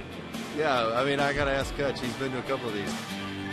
Here, Tony Watson talk more on All-Star Fashion with Josh Harrison and Andrew McCutcheon as we take you behind the scenes of the Buccos All-Star trip to Minneapolis. Check out the Pirates' red carpet arrival. See the guys mic'd up for batting practice and much more. It's Inside Pirates Baseball Twin City Trio tomorrow at 3 on Root Sports.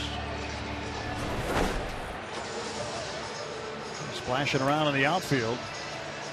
That looked like a cannonball. Yep. Group from Pittsburgh out there. 1-1. These guys, well, it's zombie night, but I don't know. But Desert Coyote night.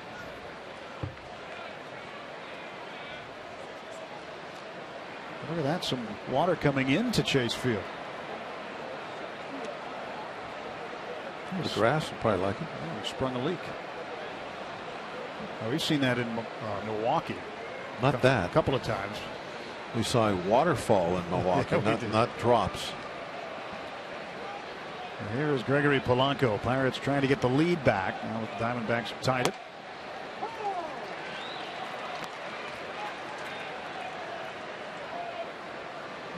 What's he got? He's got a Pirate Lego guy.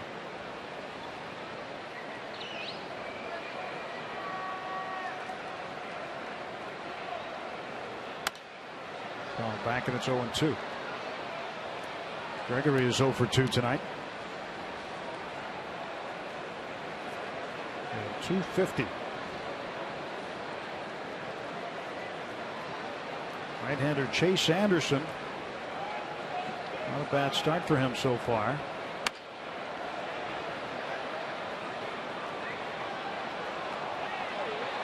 Pitching into the 6th. Last 3 starts, he's 1-0. Last time out versus the Reds, he went 7 innings, gave up just a run. Popped up center field. And Sarate records the out. 1 out in the Pirates' 6th inning. Polanco's 0 for 3.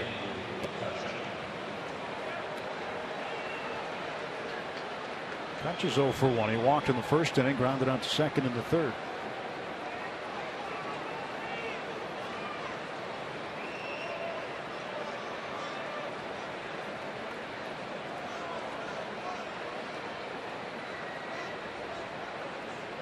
Breaking ball in for a strike.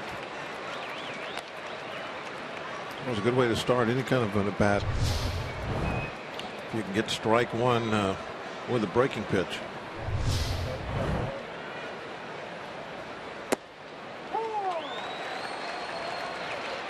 0-2. Goldschmidt, all he can do is watch. There's 2nd in the MVP voting in McCutcheon last year. And a base hit for Kutch. 1 out single.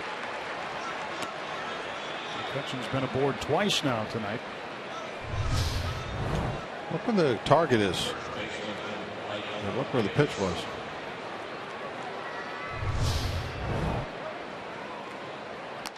Result, base hit. Look at that hot dog, Bob. That thing cost $25. Is that a hot dog or a corn dog? It's an everything dog. I think that's a corn dog. I love corn dogs. It's got.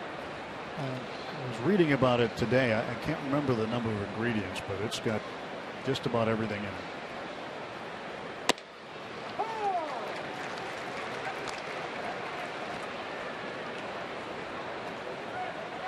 Well, no surprise, Robbie's got the info on that hot dog. I do. It's an 18-inch corn dog stuffed with cheddar cheese, bacon, and jalapenos. That's what comes in it. And they offer a $10 hot dog and a $7 hot dog for a smaller option, but that's more for a family. $25. Everybody could pretty much get almost a full hot dog, or at least close enough to it. Like the boomstick, in Texas they have that in a boomstick. It's a similar deal to what they have down there. They just adopted it here in Chase Field. Nothing like a nice corn dog. That one looked really good. I liked what they put in it. And I think, as you can see, I could probably put away the the family size. You think you can handle the $25 version? That looked like a nice dog there. A little spicy. Yeah. That's what I would say. I'd be afraid of it. I'd say nice dog, nice dog. Very like going to left field. Trumbo makes the catch. Kutch heads back to first. 2 men out. Let's take a look now at our AT&T fan photo. Keep the submissions coming. Hashtag Bucks fan photo. Jeff Miller. They're in Punta Cana, Mexico, raising the Jolly Roger. Thanks for that photo. Well, that looks like a gorgeous beach. Look at that water in the back. Dominican Republic, not Mexico. Beg your pardon.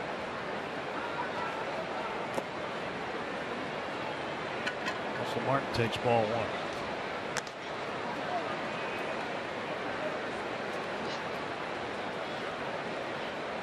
Oh for 2 tonight for Russ.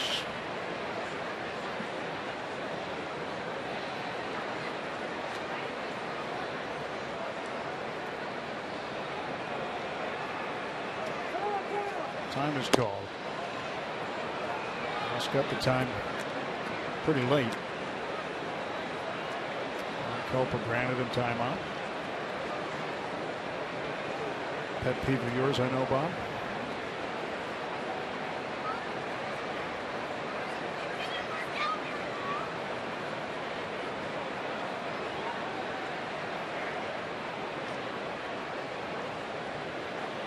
One 1-0 coming to Martin. Time was called again before the throw to first base, and the timeout called by the catcher Montero that time.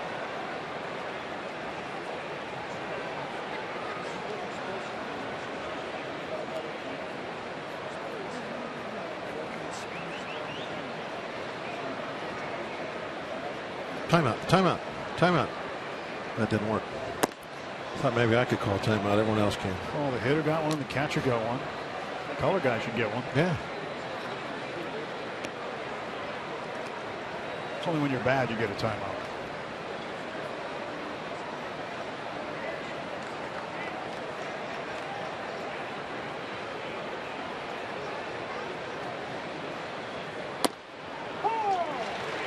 Balls and a strike.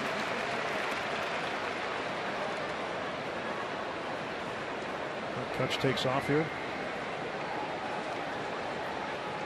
Trying to get himself in scoring position with 2 outs. I'll say no.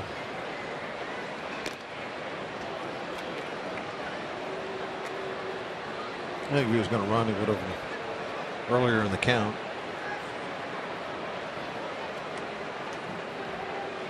And if it's a strike right now, Martin's not going to take it. You wouldn't think, anyway. Yeah, he did take it. Could have been running.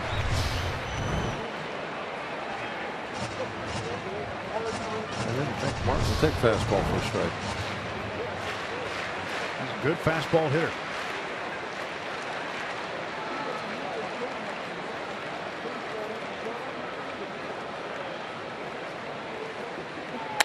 Goes to the right side.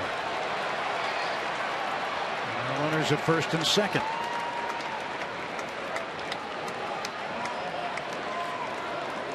Pedro in position for the second night in a row to get an important base hit. 2 hits in the inning. And everybody shifted over on the left side. Nobody played the right side of the infield, so it all easily rolled through.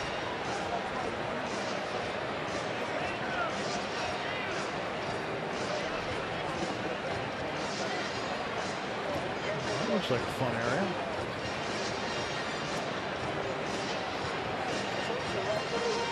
Well, meeting on the mound as the pitching coach Mike Harkey comes out. Talk about how to pitch to Pedro Alvarez. What do you suppose he's telling him here about this at bat?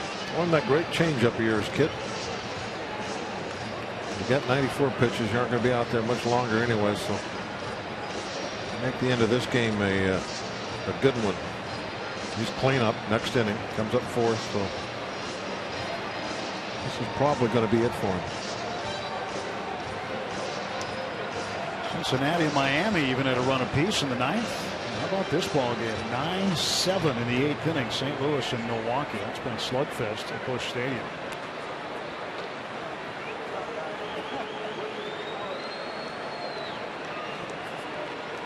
Two outs, 2 on for Pedro. Ball 1. Alvarez 0 for 2 tonight. Flied out to center field, grounded out to first.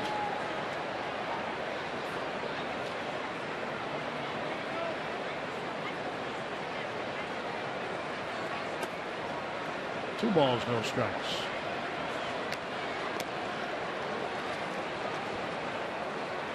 Pedro has started just 3 of the last 10 games. And normally you like to get in these hitters' counts, but being ahead 2-0, this is a perfect chance for that changeup. There it is, 80 mile an hour, right down the middle. When you get hitters in fastball counts and you have a great changeup, you're actually in control of things. Because they're going to be aggressive, trying to drive the ball, and that's what you want the hitter to try and do if you're going to throw changeups. With that fastball up and in, a borderline strike. He elevated it well above the belt, put it on the inside corner. Good location of that pitch.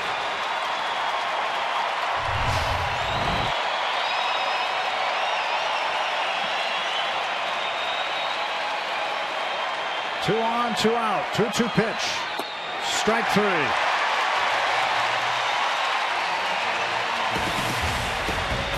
Pirates lead 2.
Pirate was honored recently during Hall of Fame weekend as Joe Garagiola Sr.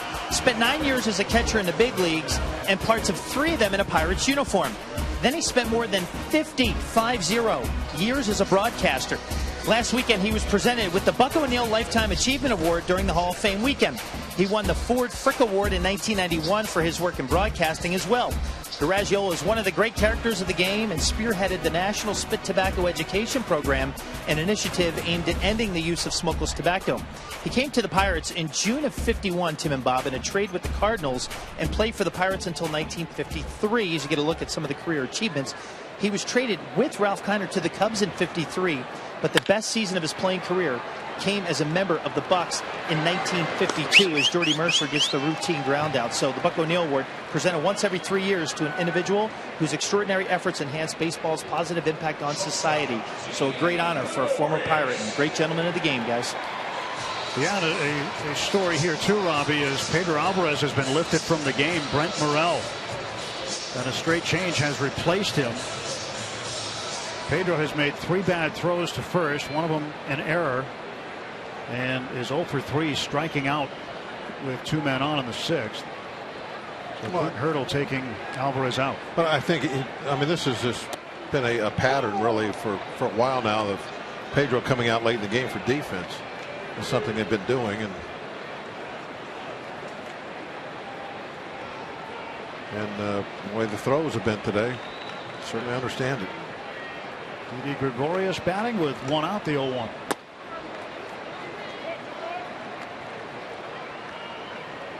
1 strike.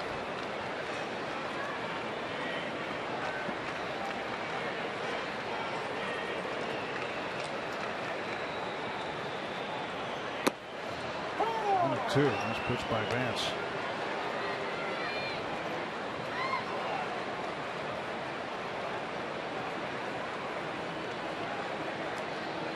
Five pitches for Worley.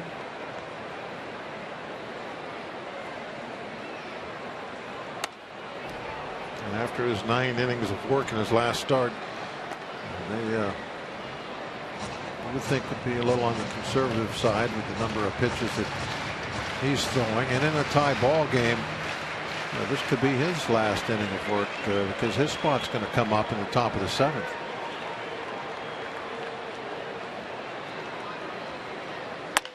Off of Worley. Martin's throw not in time. Well, that got Vance squarely. Yeah, it did. Went straight back toward home plate. You know, it could square it up on him. Todd Tomczyk, the trainer, is going to come out and check on him. And I think while they're doing that, Clint's going to go out to first base and inquire about the call at first.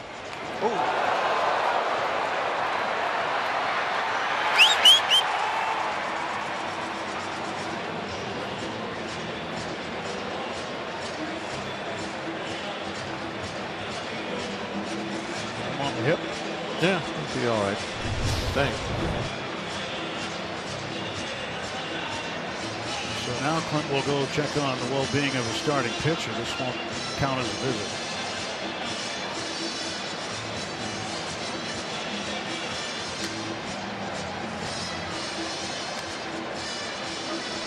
Take a look at the play at first right now. See how close it was.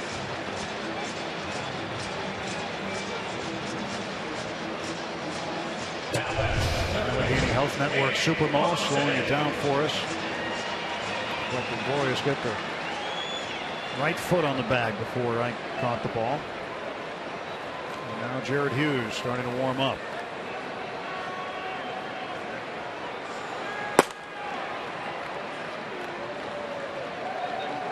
Andy Marte. 1 for 2. Hits this one in the air to right field. Polanco under it. 2 out.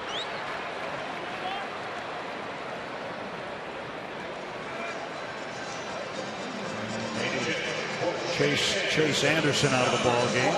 Roger Kieschnick will come up to pinch hit. That was a key point last night when Kieschnick came in to pinch hit for Vidal Nuno. Nuno had stymied the Pirates for 6 innings, and then the spot came up. Kieschnick hit for him, and the Pirates got to the bullpen late.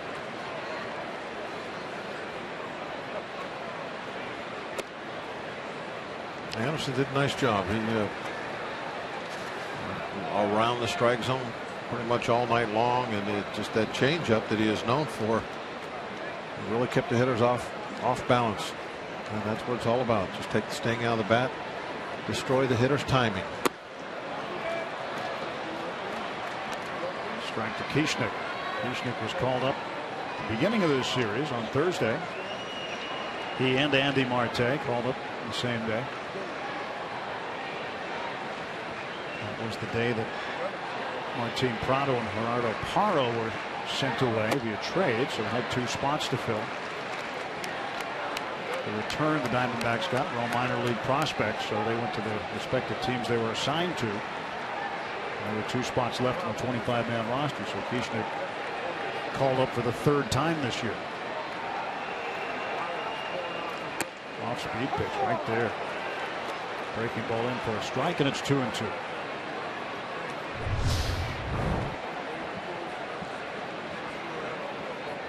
Just far enough.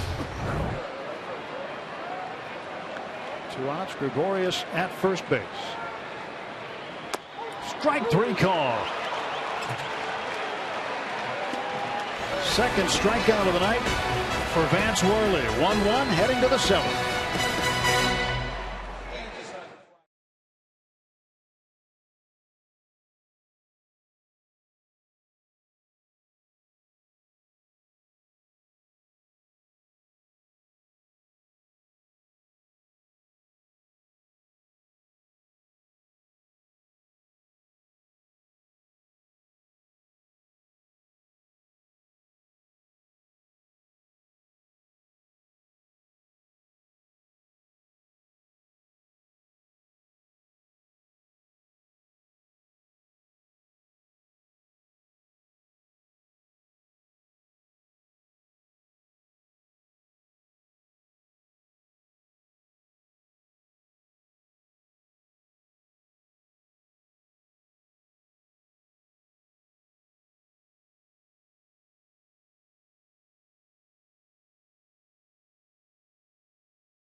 Pirates Baseball on Root Sports is brought to you by Barrel Automotive. We're driven to be better.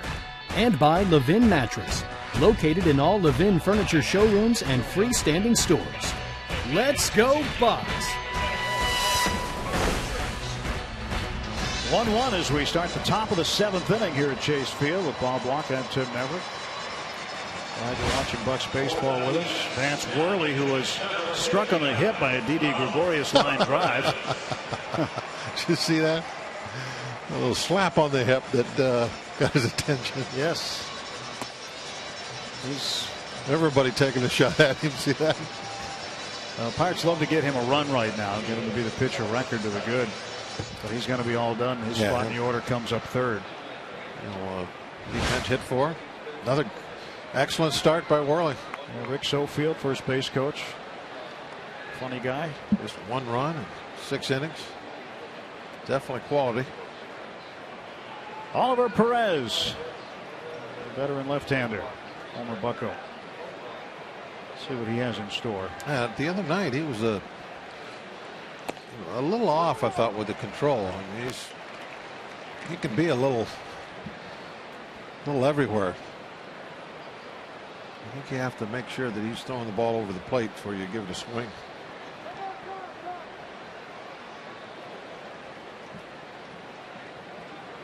Travis Snyder has bounced out to first and popped out to short.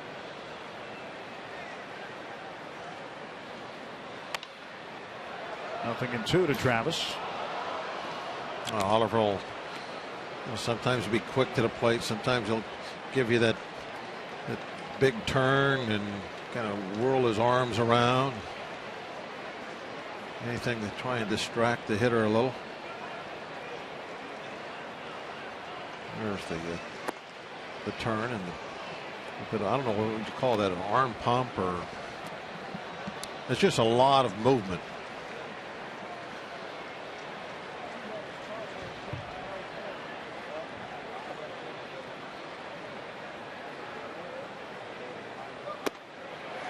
Snyder down on strikes.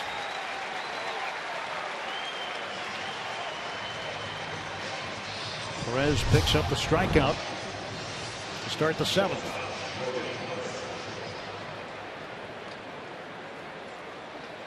There's the spin. He pumps the arms around a little bit.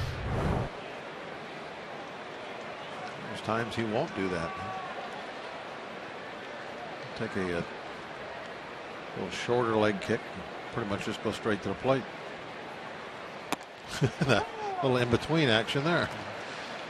Have a decent leg kick, but didn't do all the other stuff. Is that just to throw the hitters off? I talked to John about this the other day. He said that it doesn't matter if you're a hitter. You still have to pick up the release point, but it's happening right in front of you. You can still see it. Yeah, it's a distraction thing. So trying to get you to look at something else besides that release point. Now, ideally, as a hitter, you want to totally ignore all that stuff. It is meaningless. 1 strike pitch.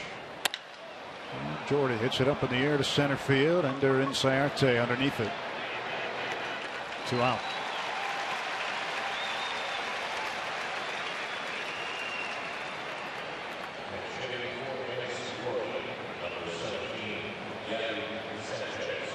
Gabby Sanchez will pinch hit for Vance Worley. Worley goes 6 innings, 7 hits, 1 earned run, 1 walk, 2 strikeouts through 83 pitches tonight. 54 of the 83 for strikes. So again, another high percentage of strikes thrown by Worley.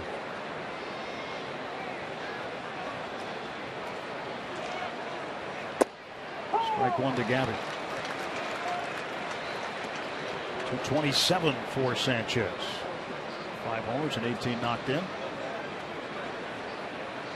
Perez with 2 quick outs, striking out Snyder and getting Mercer to fly to center. Gabby fouls this one off, and he's behind 0-2.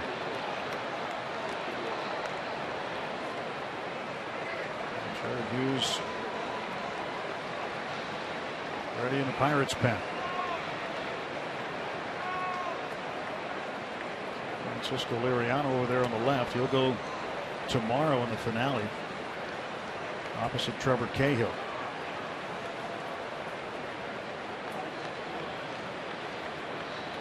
And the pitch inside, and it's 1-2.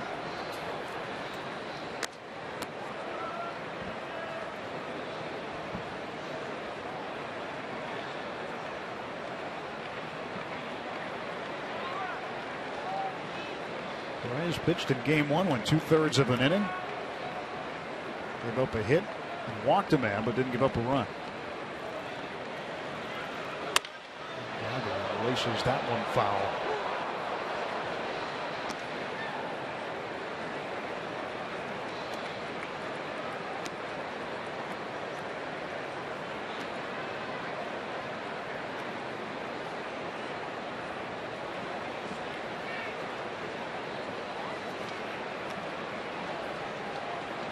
One ball, 2 strikes, and 2 men out.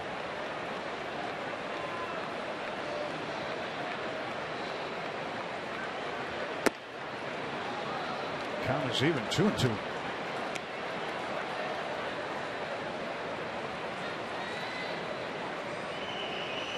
Josh Harrison in the on-deck circle, hoping for a chance this inning.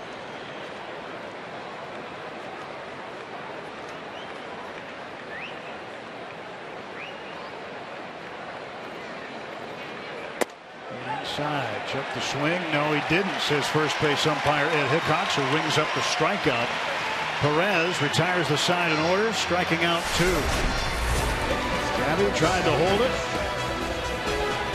and the appeal not in his favor. Stretch time in Arizona.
Pittsburgh Pirates and may not be reproduced or retransmitted in any form.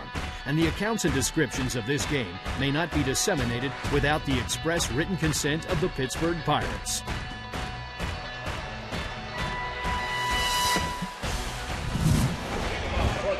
Follow every Pirates game with MLB.com @bat on your favorite mobile phone or tablet. Get live look-ins, instant replays, scores, stats, audio, free MLB.tv, game of the day, and more. Download on the App Store or visit Pirates.com today.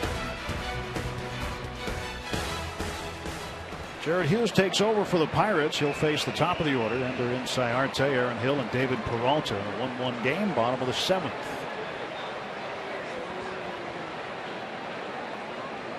Inciarte showing bunt. Did that before and slapped a hit through the left side. Jared's been moving up that totem pole this year. Throwing later and later in ball games, much more important situations. Not doing a lot of work like this in the 7th inning since the Grilli trade. Been very successful at it. The calling card this year for him, though, has been getting out of jams. He has come in so many times in the middle of innings. Saved a lot of starters, runners from scoring. And he starts off Inciarte 3-0. You want to put all this speed on base to start the inning. You can fly.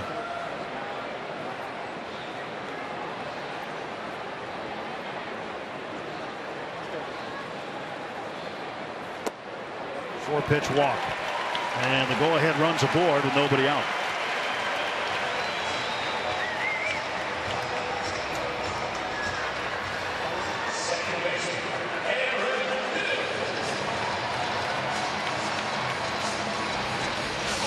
If you want to be an optimist, you can say that Jared has induced a lot of double play balls this year. A sinker of his results in a lot of ground balls. Hill is 1 for 3.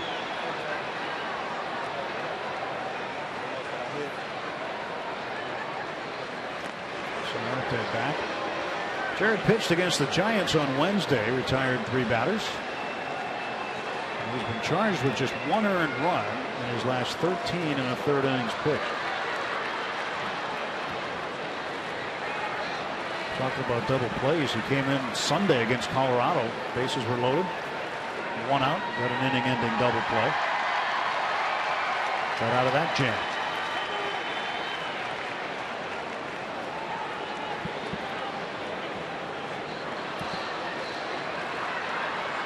Jared's trying to do his best right now to make sure that the double play remains a possibility. And holding Inciarte on. That's 6 steals. 6 out of 8.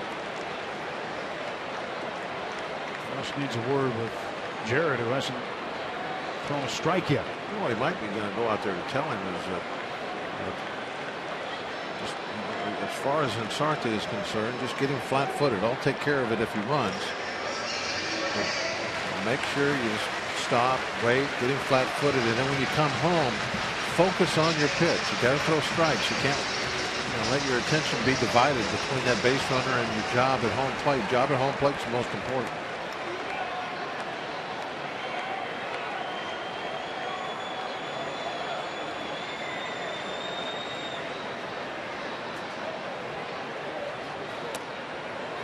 Got away just a little, but not enough.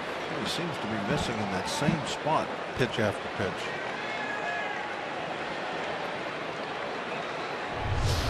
Most of the pitches he threw to Inciarte down there also in that same area.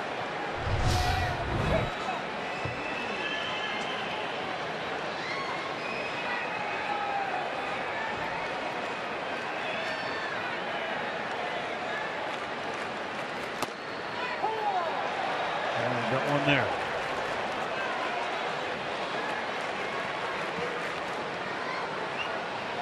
Two and 1 to Aaron Hill.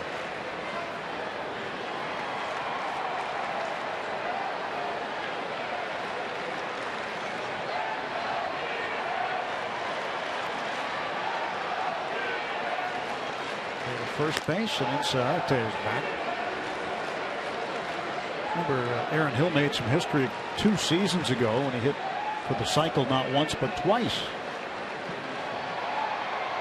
4th player in Major League history to do that. 2nd one in the modern era. There goes the runner. Swung on and fouled into the Diamondbacks dugout.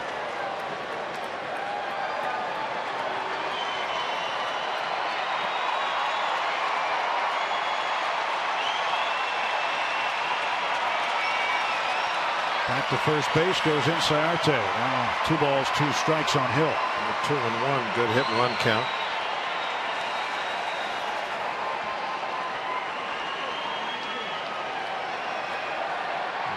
Pretty sure you're going to get a strike, so your hitter will be able to get something put in play, get the bat to it.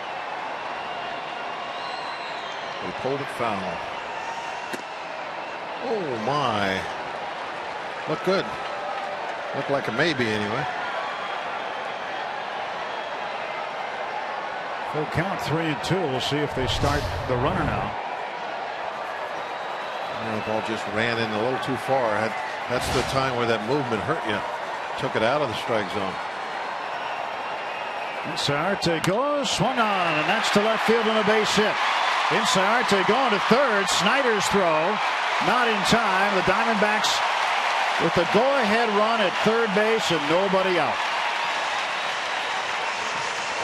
And Inciarte shaken up after going back into third base hard. Did he roll his ankle? Well, those Hollywood bases do not move, and if you put your foot back into them hard, you can hurt yourself.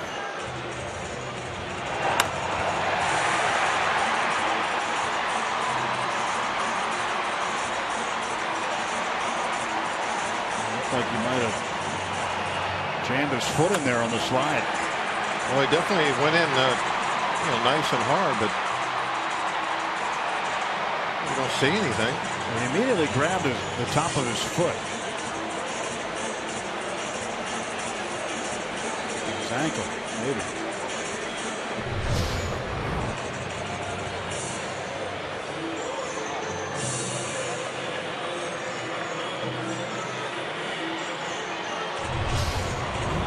Check him when he comes around second. Maybe he slips here. He hits the bag there. He was on the edge of being out of control. Like Franz Palmer went around second.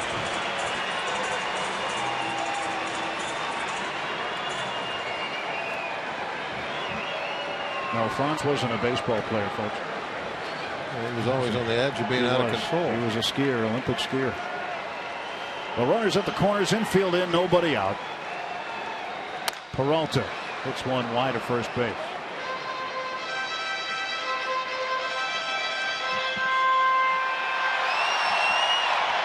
Two for three tonight for Peralta, single double and an RBI.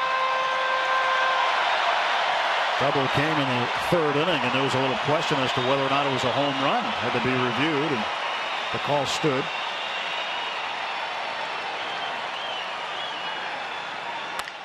Bouncer to Davis. Looks the runner back at third base. He'll tag Peralta. So Inciarte couldn't go anywhere. Now second and third and one out.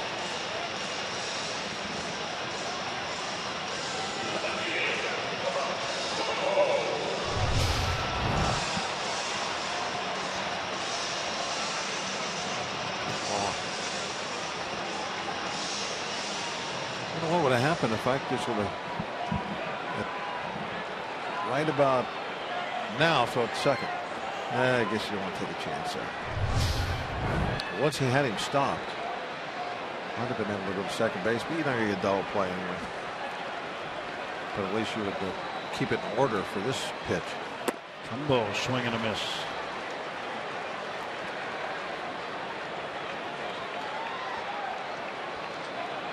Two men in scoring position, one out. Mark Trumbo 0 for 2 with a walk tonight.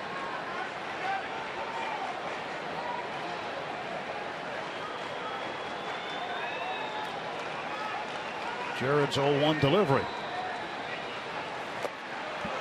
again going down and in, and again swinging and missing is Trumbo.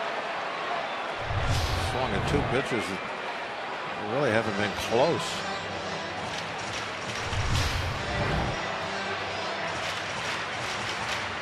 I'm guessing this pitch won't be that close either. I'm guessing they forgot to tell him that he throws a real hard sinker down and in. He's acted shocked by the first 2. 0-2 to Trumbo. They tried to go back in there. It's fouled off. If that was the best pitch he's thrown, at least that was high enough you could make contact with it.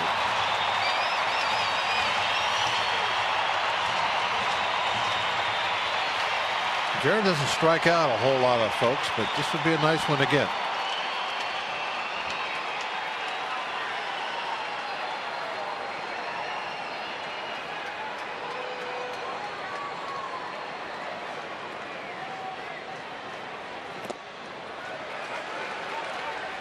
Ross finds it, and Sarate scrambles back to the base. Ball, 2 strikes.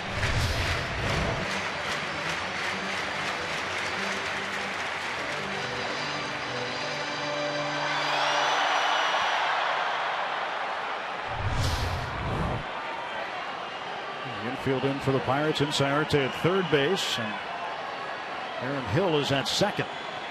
Hughes 1-2. Curveball, got him, called, strike 3. Big strikeout for Jarrett. Now, like I said, he doesn't strike out too many guys, but he's just throwing that sinker after sinker after sinker, and then he starts this one off inside, and it comes over the inside half. Really not a very good pitch. Most of the time, if this ball is hit, you would have described it as a hanging breaking ball. But that time, the hanging breaking ball might have got one of the biggest outs of the game. And now with 2 outs, they will walk Miguel Montero to load the bases and get to Jordan Pacheco.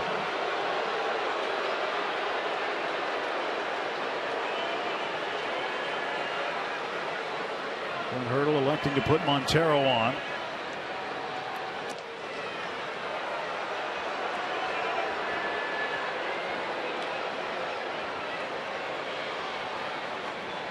Montero is 0 for 3 tonight.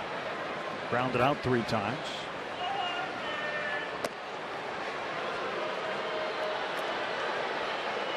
An all-star catcher. Already, well, it looked like he was taking his elbow pad off. There's the 4th wide one. And now the bases are loaded.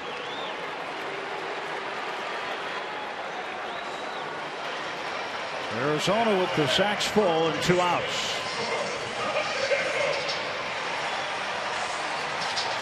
Now it's Hughes against Pacheco. Pacheco 1 for 3 tonight. That's the go-ahead run. Aaron Hill at second. Montero at first.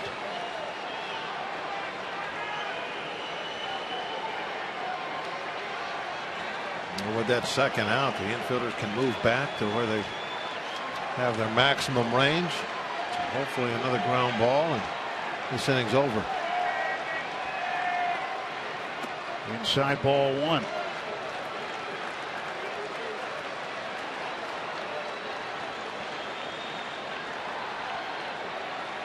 One for 2 with the bases loaded this season. 5 for 17 in his career.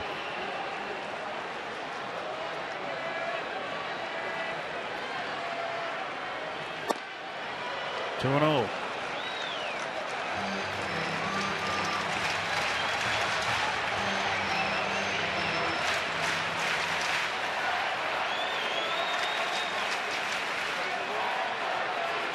Pacheco had spent the last 3+ years with the Colorado Rockies. First year with the Diamondbacks. 2-0 pitch. There's a strike.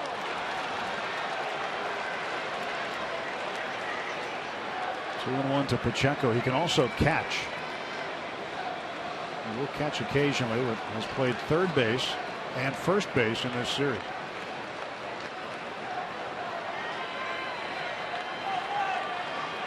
Well, One ball is short. He tried. 2 balls, 2 strikes. Opened up on that nicely, just didn't make the contact.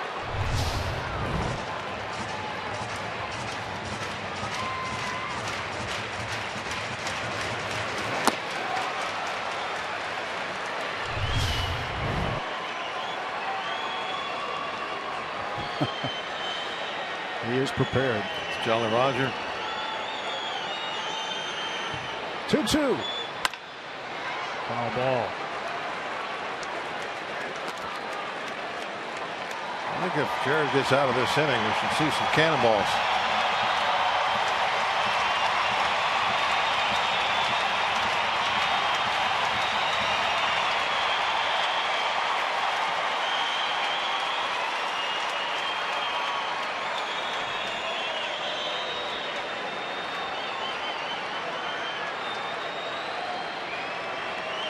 Jared's 2-2 pitch to Jordan Pacheco.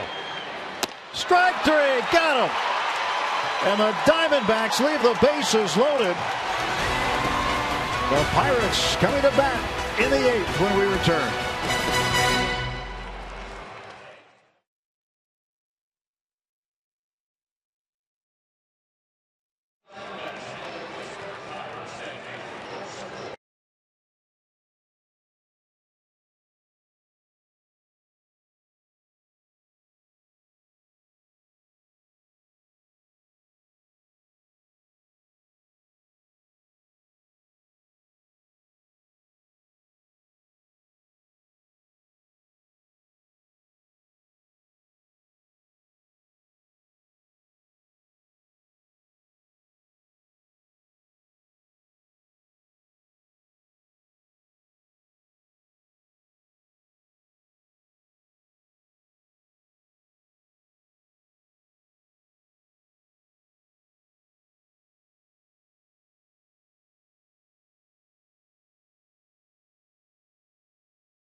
Also see the Central Division standings right now. The Cardinals have beaten the Brewers.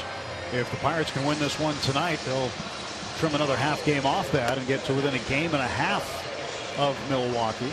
Jordan Pacheco, the first baseman, striking out with the bases loaded. And the go-ahead run at third base. 1-1 ball game as we start the 8th inning. Pirates will have the top of the order up. And Jared Hughes with 2 walks, 1 intentional. He walked the leadoff man in Sayarte. He got the third after the hit by Hill, and then Jared just pitched out of it. That's what he's been doing all year. Usually the messes are somebody else's making that he comes and cleans up. But that time he had to clean up his own mess.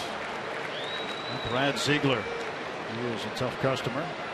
Sidewinding right-hander. Yeah, he really makes it tough hitters to try and pick up that release point. And because the ball is released down there, it has a much different spin than normal. And it's a lot of movement.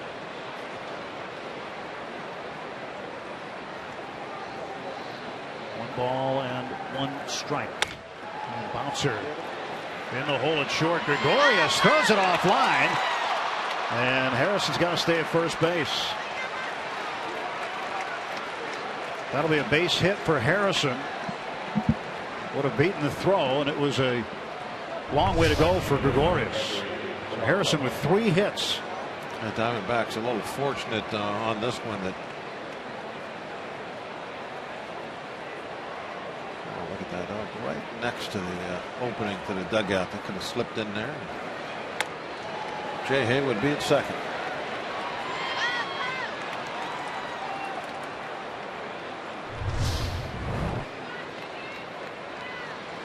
Go ahead run at first base. Gregory Polanco up. Polanco is 0 for 3. Go to first. Jay Hay dives back. Had a good sized lead. Was there a little flinch towards second? Appeared like there was. Watch. Yes, there was. He may have been running on that pitch if there had been a pitch. Another throw. Ziegler timing his throw over to try to catch Josh off balance.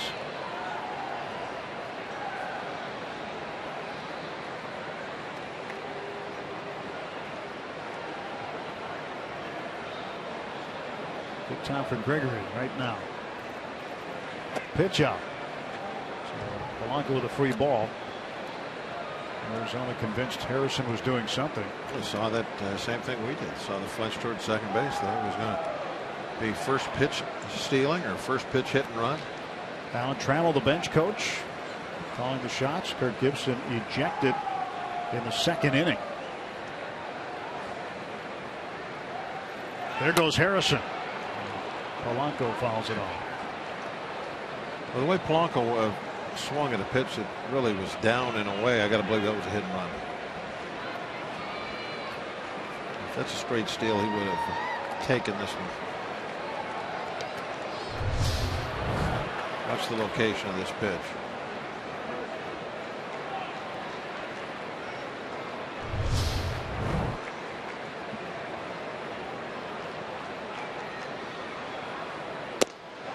Two balls and one strike. Well, with that delivery, is that an easier delivery to run on, do you think? Or timing wise, is it about the same? Is there more conventional pitch? Well, I'm going to have to get the watch out here and give you an answer. See how much time of the plate is.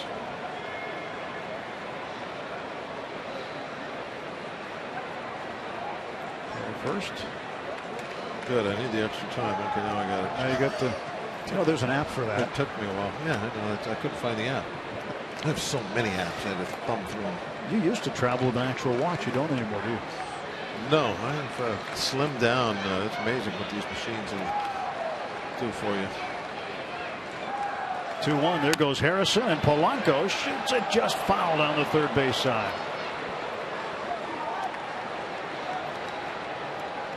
It might have been a little late with my thumb, but I actually had it pretty quick there. 1.2 to the plate, so not bad. But I think I was a smidgen late.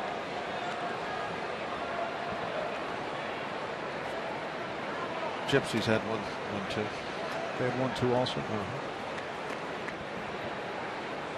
1-2's quick.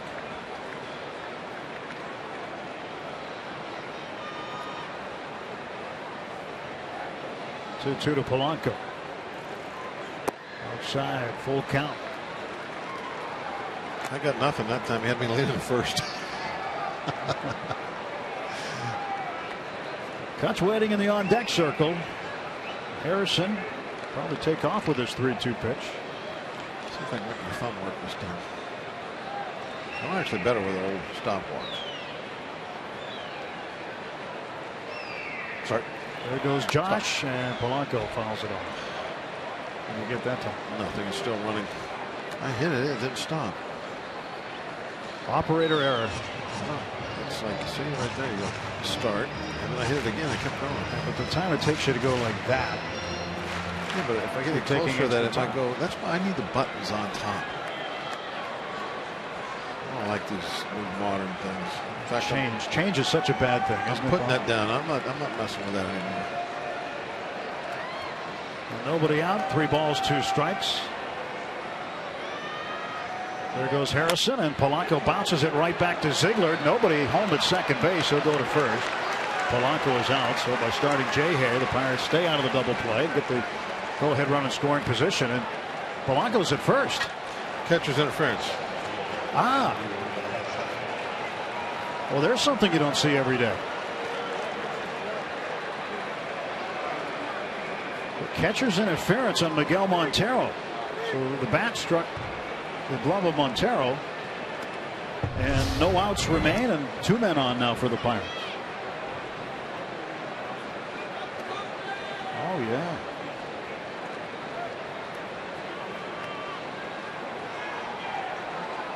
You see Polanco looking back like making sure, hey, you did see that, right? You'd probably hear it more than anything else. I'd see that once or twice a year. Who was real good at that was Andy Van Slyke. There's a bouncer to the left side. It is off the glove of Marte. Around third and scoring is Harrison, and the Pirates have the lead 2-1.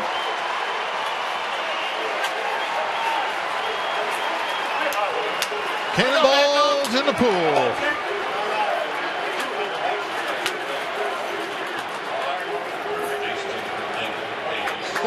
There's a tidal wave alert in the pool. Yeah, there they go. Yes, yes, yes. And let's go Bucks. Yes, yes, yes.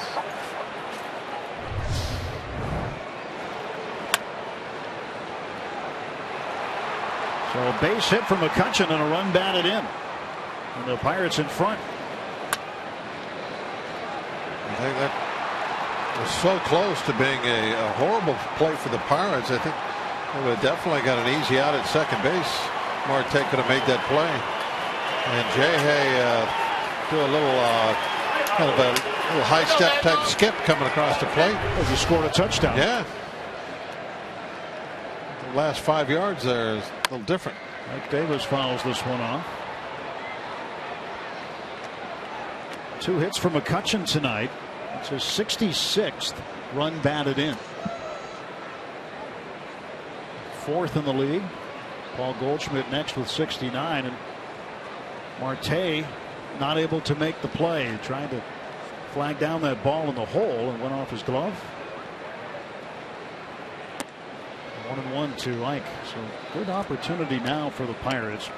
A great opportunity now. Nobody out and 2 on. Davis 0 for 3 in the game, and by the time Ike gets out of this little funk he's in. He was 0 for his last 10. 2-1.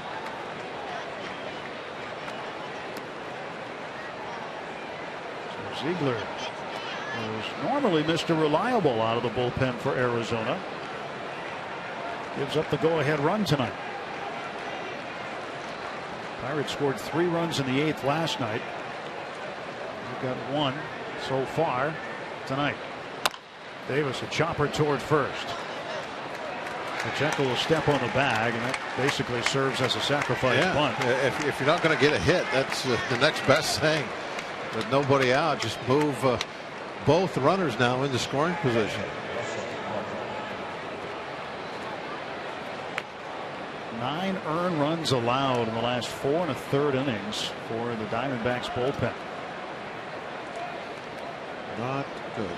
Their bullpen since the All-Star break was doing a good job until last night. Mike Harkey will come out for a visit. Diamondbacks pitching coach. Probably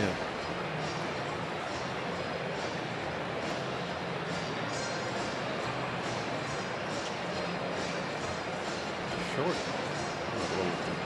meeting. Say much.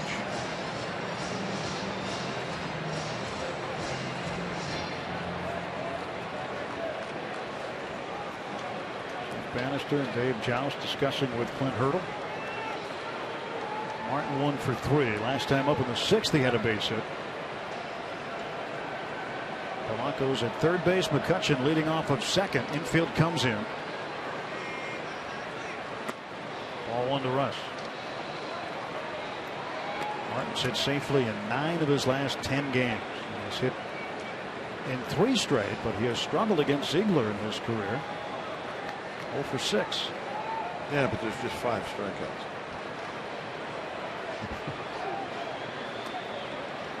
So you're finding the good thing. He didn't strike out once. The good thing is he is due for a base hit. Everything always averages out in baseball. So that's actually on the all-time optimist. That's actually a good stat. You're not going to go 0 for 7 with 6 strikeouts. It's not going to happen.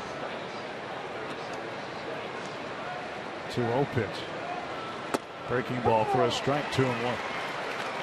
Well, I hope you're right. Oh, definitely right. I would say you're right 6 out of 7 times. Which is pretty good. I think the wife would agree with that. Maybe 0 out of 7 times.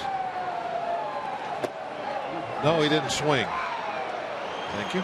Bob's right again. I said that a little loud, maybe. I was trying to influence. No, he didn't go. Just able to hold on. Okay, 3-1. Get a hold one here. Oh, Russ.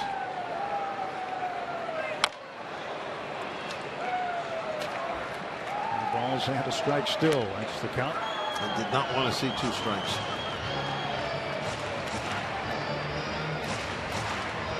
Three and 2. Russell, think back through the middle.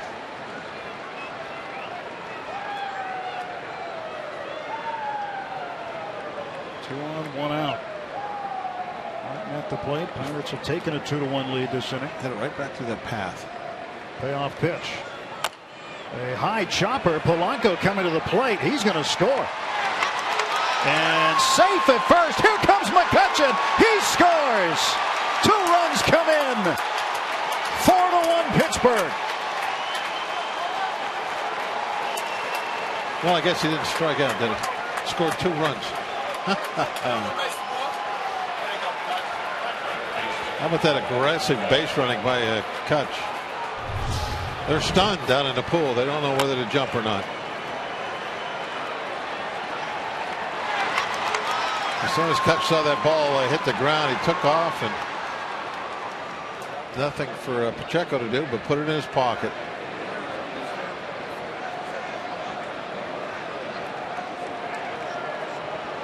McCutchen alertly scoring. Brent Morel's first plate appearance. He swings and hits a chopper down toward third. That'll go foul.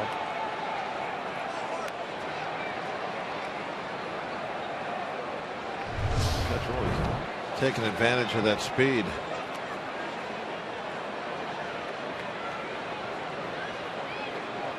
Wow, I didn't notice that. The Gypsies pointed it out. Did you see where Martin was going down the line? Why didn't they argue about that? He was way in foul territory when he interfered with the throw. They didn't say a word about it. Pacheco didn't say a word about it. 1 RBI for Martin. The way that'll be scored will be a single. McCutchen will score on a throwing error by Ziegler.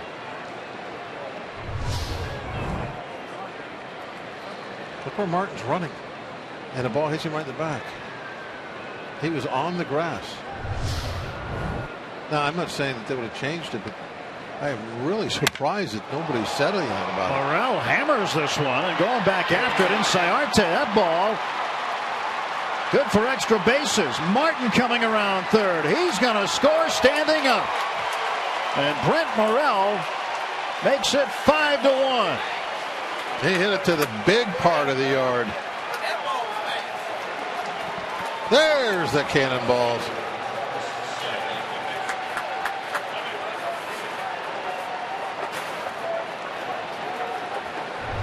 Four runs in the 8th inning for the Pirates.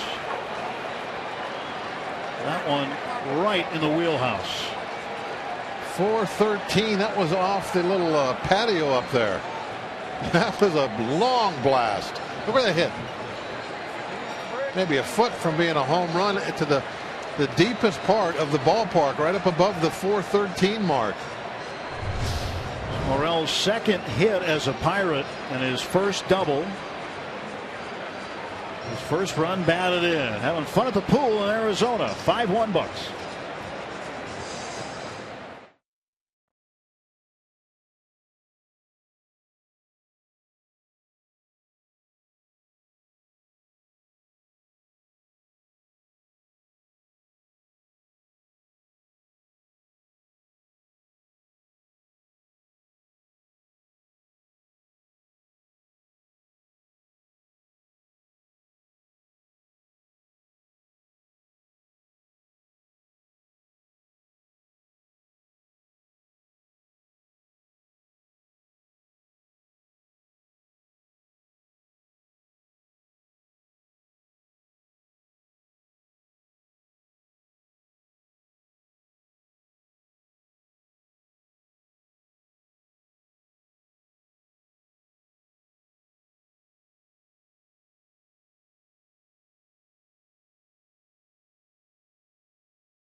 5-1 Pirates. Bucks with 4 on the board. 1 out. Top of the 8th inning. Just a reminder, as you enjoy a cold one, to look forward to Miller time later in tonight's game. Brought to you by Miller Lite. I'm going to raise one up to Brent Morel right there. His first RBI as a Bucko. And he pounded it. Almost hit it out of here. That was a reminiscent of that shot that McCutchen hit last night off the batter's eye. Matt Stites takes over for Ziegler. 15 innings, 3 home runs. Travis Snyder, the batter. And Travis takes a strike. Over the last 4 1/3 innings that the Diamondbacks bullpen has worked, they have given up 12 runs. And it looks like the Bucko pen going to hopefully pick up another win. They have done a phenomenal job this year of getting those W's. The starters don't have a whole lot of them. They lead the league bullpen victories. And a 4-run down payment on this one. Just 2 innings left, 6 more outs to get. 0-2 pitch to Travis. Inside. Still just 1 out. Can add to that lead, get a little more insurance. There's the 4 spot in the 8th. Still hitting.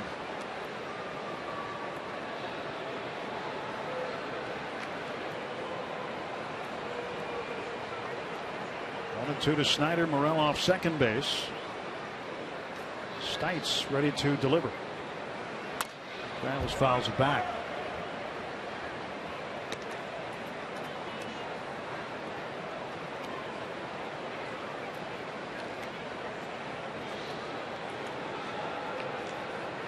Tony Watson kind of ready to go. Standing there. He'll probably throw a couple more just before it's time to go out. What a catalyst Jay Hay has become. He has been terrific. 3 hits tonight. He's a triple away from the cycle tonight. Single double home run.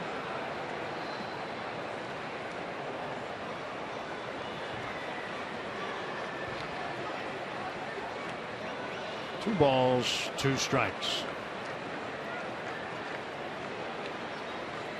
That's outside. Clarification on the scoring on the ball hit by Russell Martin. They're calling that a straight error right now. No hit and an error. 1 RBI would be allowed. And the error on the pitcher, Ziegler. I'm told they're reviewing that or might review that and either uphold it or maybe give Russ a hit. What was that against? So I can change it on the card. Who are you kidding? Ground ball to short. Gregorius will throw on to first to get Snyder down to third base. Morel.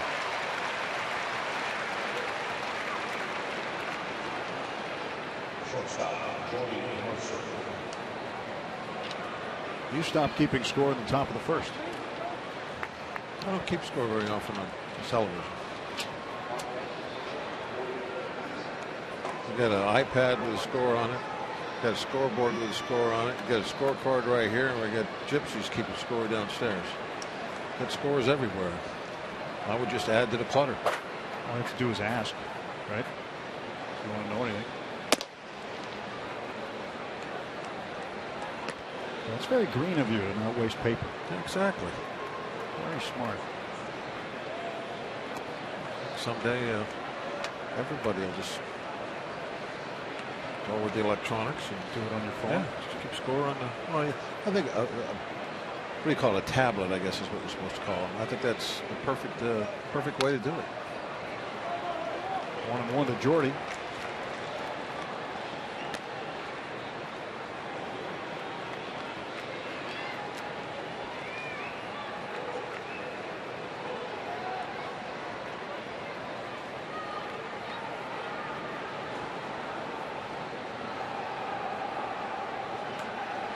Fans happy with the outcome right now.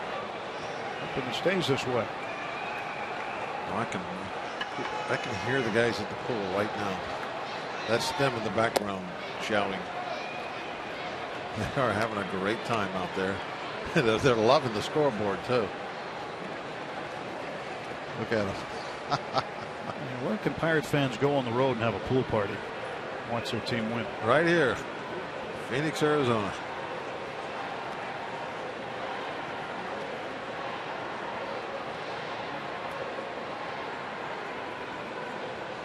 Two and one to Mercer. Jordy, that's a hard shot. Dropped for a moment by Gregorius. He recovers and throws him out. 4 runs across for the Bucks in the 8th. A 5-1 lead.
Phoenix, Arizona, with Bob Walk and Robbie Inch-Mikowski. I'm Tim Neverett. 5 runs on 8 hits for the Bucks. Diamondbacks a run on 8 hits. Josh Harrison 3 for 4. Needs a triple for the cycle. A 4-run 8th inning. More runs in the late innings for the Pirates. Peralta has a double and a single, and Diamondbacks manager Kurt Gibson was ejected after the 2nd inning. Wasn't happy with a call following a challenge. Now Tony Watson will take over. He'll pitch to Didi Gregorius, facing the bottom part of the Diamondbacks order. A defensive change also. Michael Martinez has come into the ball game to play left field. And Martinez will go into the 9 spot and lead off in the 9th inning. Tony Watson will go into Travis Snyder's spot, 7th, to complete the double switch.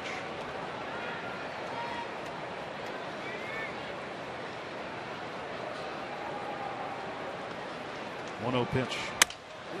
Looped right at Mercer. 1 out.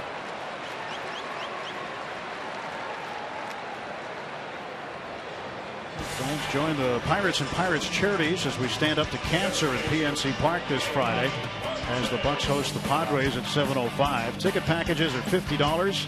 $10 goes toward the fight to end cancer. Plus, receive a stand up to cancer cap, cheer card, and more. For more information, go to pirates.com/SU2C. Cancer claimed a great Major League broadcaster this weekend. Former Braves broadcaster Pete Van Weer, who'd been there more than 30 years. He hadn't broadcast in a few years, but great man, great gentleman. That was well respected, and just any broadcaster there is around the league.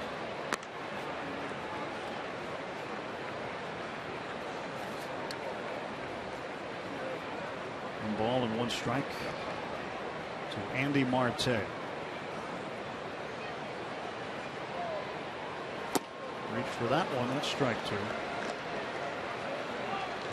Back in the days, Bob, when TV wasn't as set up the way it is now, I guess, for Major League Baseball, and cable. Braves were America's team. They were everywhere. And, Pete was big. Pete Van Wieren, Skip Carey. Center field to McCutchen. He broke back, now comes in. Can of corn for him, and there's 2 men out. Yeah, that era really kind of put the Braves on the map. Got Atlanta called.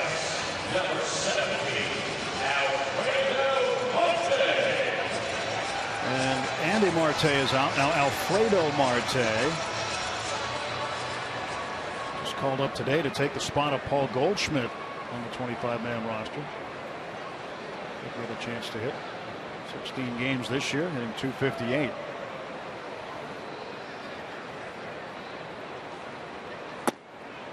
Strike call. Started in left field for the World Team in the Futures game in 2012 in Kansas City. Same year in Double-A in the Southern League with Mobile, was the MVP of the league.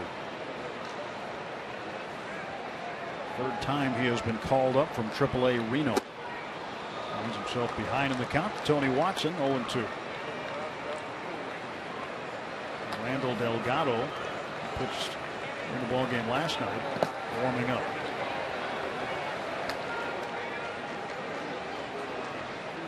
0-2 pitch to Alfredo Marte. And Tony Watson says good morning, good afternoon, good night. Strikes him out on 3 pitches. We're headed to the 9th. 5-1 Pirates.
Allegheny Health Network Supermo providing some of the pictures that tell the story tonight. 5-1 Pirates again scoring a bunch late. We'll start the top of the 9th inning. Randall Delgado is the new pitcher for Arizona. Delgado pretty decent numbers when you look past the ERA. Opponent batting average just .226, not giving up a whole lot of hits. Michael Martinez leading off, grounds it to second base, 1 out. Quick out. Martinez, who entered last inning as part of a double switch, will head back to the dugout, take a seat. ERA is always kind of a tough thing to look at with relievers because they just don't get the innings. Get a couple of bad outings, and it really could mess that up for an entire season. I think when you look at the stats of relievers, you really have to look at other things, how many hits they're giving up, and strikeout walk ratios, things like that. How about a triple? Single, double, home run for Jay Hay. Good ballpark for a triple, but center field's really fast.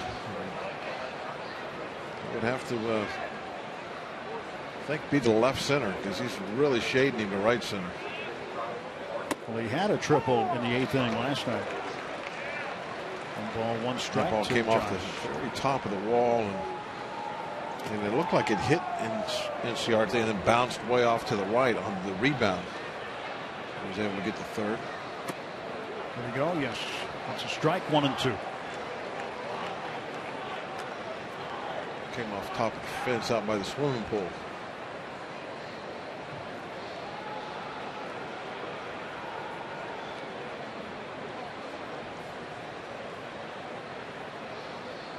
And the 1-2. 2-2.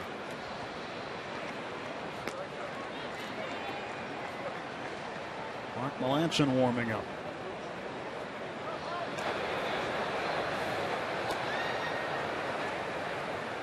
Not a safe situation. But needs the work.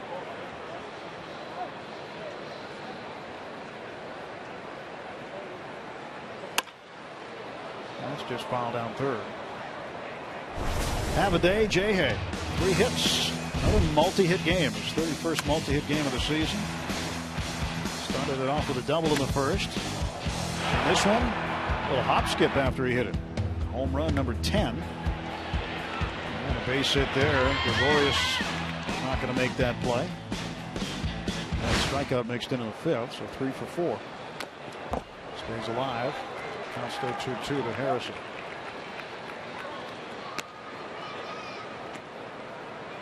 Polanco in the leadoff spot for a while, Bob. You like Harrison here? Yeah, I like anybody that gets on base. I mean, what's not to like? Yeah. Well, he's hitting home runs, and might like him in the cleanup spot. As long as he gets somebody getting on in front of him. He has homered 5 times, or he's homered in 5 of his last 7 games. So half of his home runs this year have come in the last week.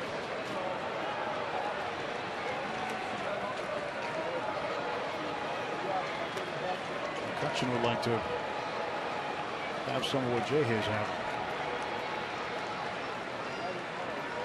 I'd love to see him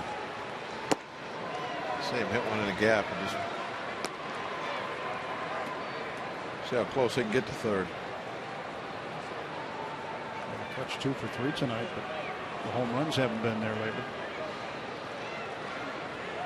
Left field gap the biggest. That's where I think the triple is located if you can get it out there.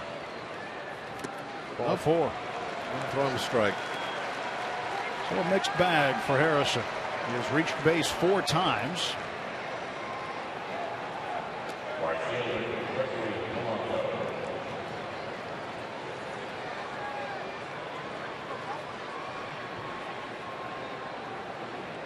And Gregory reached on catcher's interference in the 8th inning. So he's 0 for 3. Scored a run. Average just a tick under 250 now. 1 out and 1 on for the Pirates. Randall Delgado facing Gregory Polanco.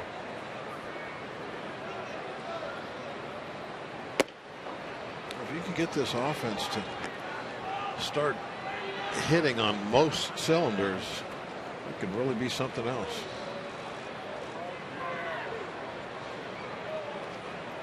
Get Polanco clicking again like he was when he first got called up.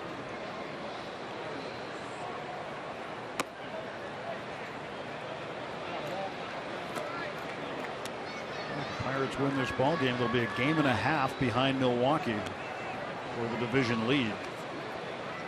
Marte should be getting better soon. Began his rehab stint in Indianapolis tonight.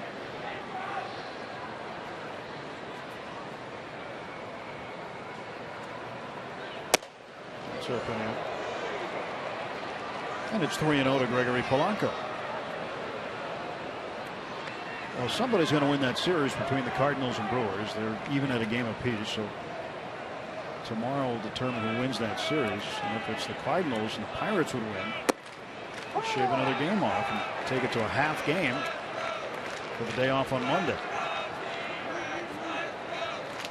Pirates will begin a homestand starting Tuesday night against the Miami Marlins. The Padres coming in. Polanco drives it into left center field. Harrison rounding second. He'll go to third. Polanco heading to second base. He slides and he is safe with a leg double. Definitely just one of those good hustling doubles, and he really ate up the territory in between first and second when he thought he had a shot at it.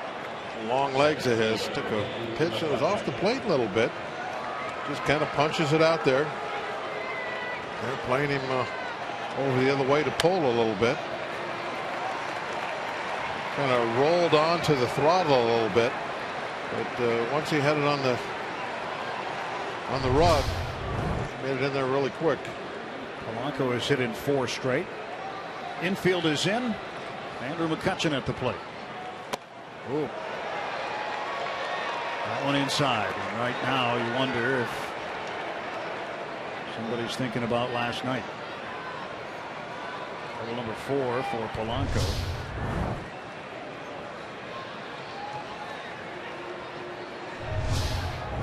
Not had any instances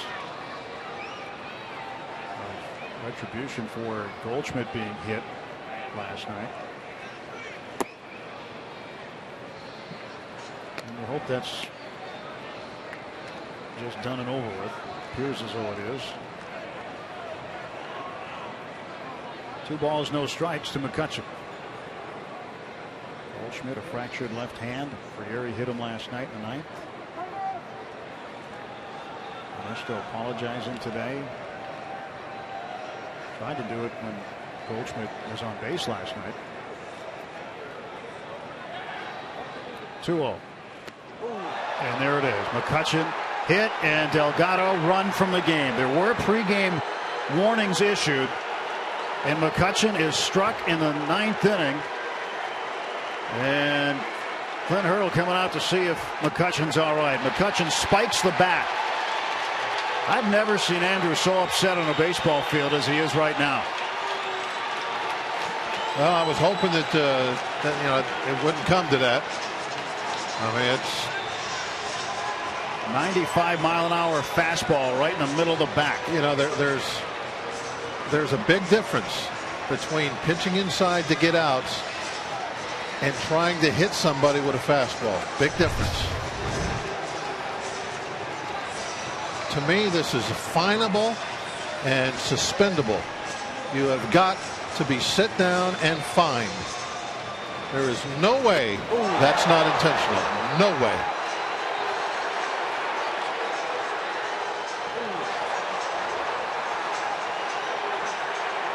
He should not be allowed to go back to the mound for quite some time after that.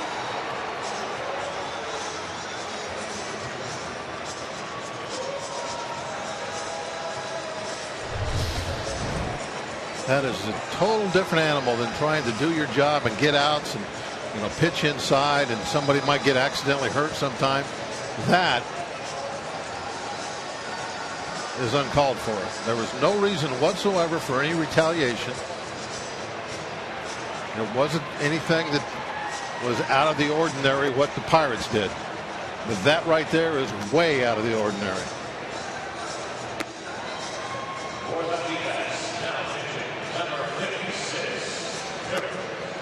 I can't wait to see what Major League Baseball does about that pitch. Well, last night, Ernesto Frieri.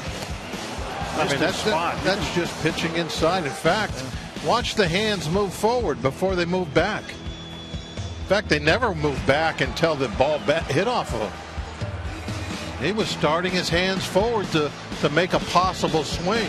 So how bad could the pitch have been? Well, the game ended last night, and some conversation between Russell Martin and a couple of the Diamondbacks. First base coach Dave McKay came in.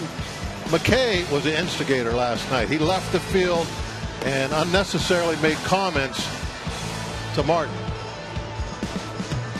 And that's what started that. That Martin did not start that. Well, we saw a video earlier of McKay saying something over his shoulder to Martin as they were going out to shake hands. There's a lot of conversation about that very thing today, saying that people just discussing whether or not McCutchen was going to get hit in retaliation. And he got it in a bad spot.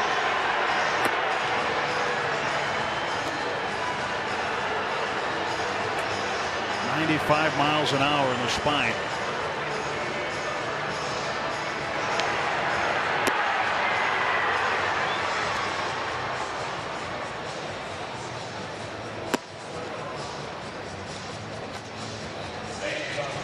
McCutchen.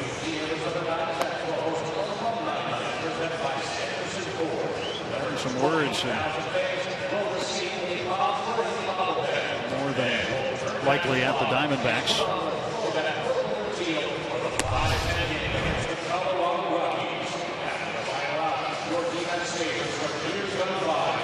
We got one more game in this series, by the way. 3:30 tomorrow, the pregame show. 4:10 the first pitch. Francisco Liriano against Trevor Cahill.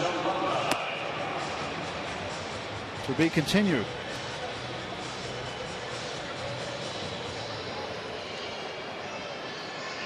So Liriano starting for the Bucks tomorrow as we look at our Nissan Road ahead. He's looked very, very good over his last 3 starts, on 2 runs and 11 hits, 19 innings, striking out 23. And the Pirates, most importantly, have won all 3 of those games. Trevor Cahill, 2 starts against the Pirates last year. He gave up 8 runs in 10 innings. And Frankie doesn't look too happy. Bases loaded, 1 out. Mike Davis with 2 grand slams this year.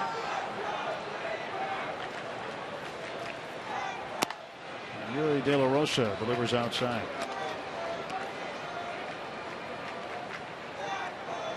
I agree with Bob. It'd be interesting to see what Major League Baseball does about that, because there's no question there was intent there. No, well, intent is fine. I don't care about intent as long as if it was something that was called for.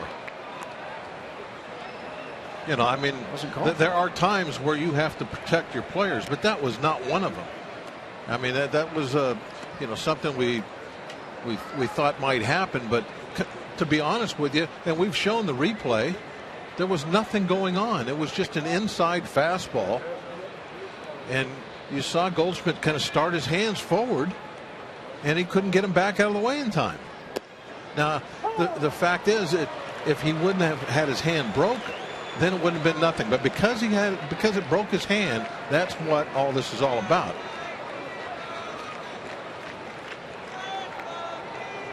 Fortunately, McCutchen is, and also they're gutless because they did it when the game got out of hand, not early when the game was you know, they waited until they're down by 4 runs at the end of the game before they do anything. That's a gutless move. Where was that pitch first inning of the game, boys? Tell me that. Snakes. Good name for that team.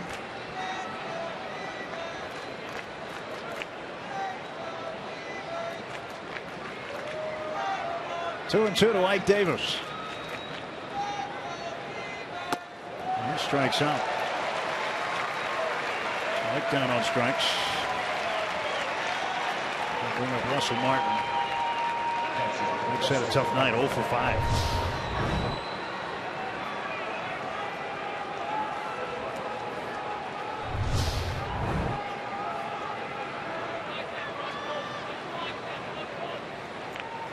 I think I might have said there were pregame warnings issued by the umpire. We understand that that's not the case. There were not any pregame warnings issued.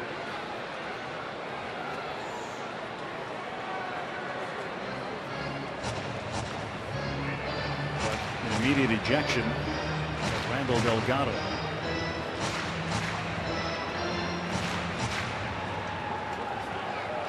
Post-game show will be interesting as Dan can break this one down for you. Certainly talk about this one. Goldschmidt today said he knew there was no intent last night. I think when you watch that video again, you see where Martin does set up an inside target, but that Frieri missed the target. Alan Trammell, the bench coach, working for the ejected Kirk Gibson. He was gone in the second inning. 2 outs, bases full. 2 balls, no strikes.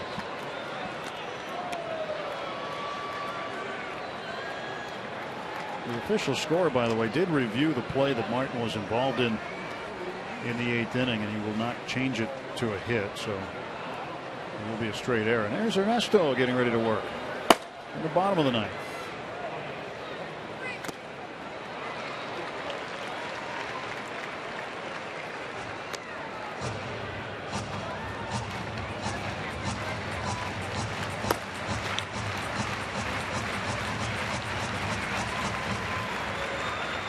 Diamondbacks will have the top of the order due up.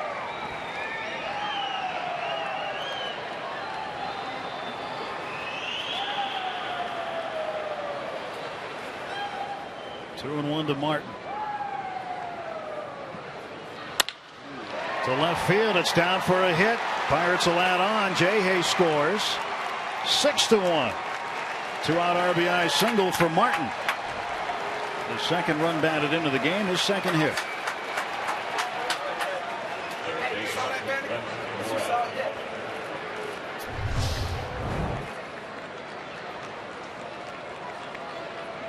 Hope we hit for an hour. Well, that's a good way to start to answer. Brett Morel last time up almost hit one out of here. He's coming up next. And Jay Hayes scoring. Base is still loaded. Gregory might have scored, but he waited to see if that ball was going to hit the grass before he took off for home. Yes, there are 2 outs. Should have been running.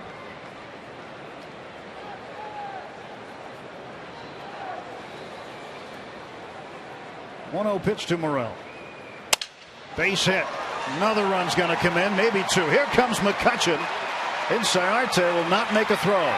2 more runs come in. And the Pirates pile on in the 9th. I think McCutchen was hoping for a throw. He definitely wanted a throw. I don't think I would have wanted to be the catcher for the Diamondbacks if there was a throw and McCutchen coming in. Rule or no rule? Yeah, we wouldn't have had to worry about the rule.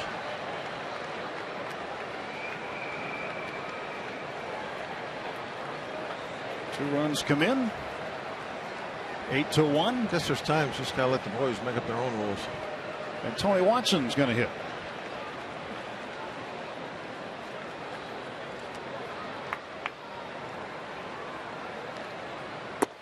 Pitch in for a strike. So Snyder's been used off the bench. Morel, Sanchez, and Martinez. Only the backup catcher Chris Stewart is left. So Sanchez, Watson hitting for himself.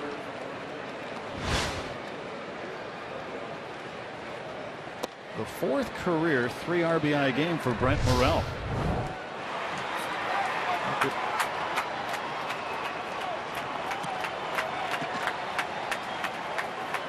McCutchen running like it was a 1-run game. Yes, he was.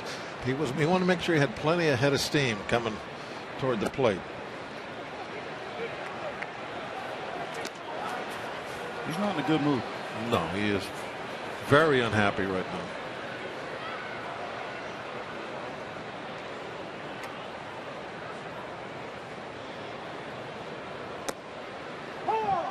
Strike to Watson, owner of exactly 1 major league hit.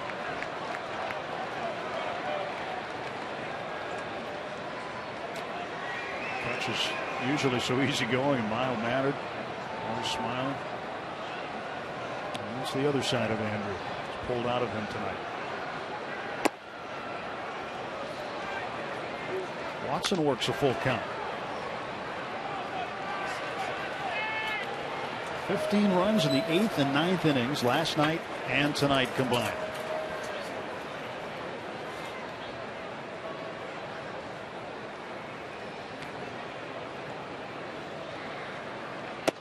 Tony takes strike 3. Watson out. 8-1, heading to the bottom of the ninth.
Touch punt in the back by Delgado. Delgado ejected.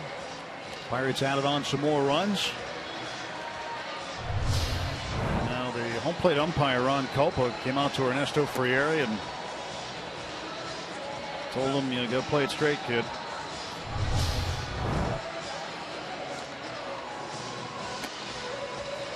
Frieri was the one that hit Goldschmidt last night, and that's why the Diamondbacks retaliated tonight.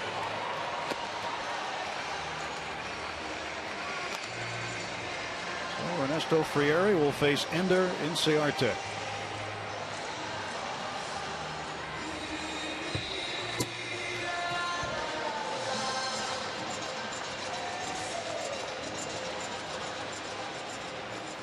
One for 3 tonight. Singleton scored in the 5th. He walked his last time up in the 7th. Well, if there's one guy the Bucks will rally around, it's Andrew McCutcheon. Yeah, he definitely will. He's the guy.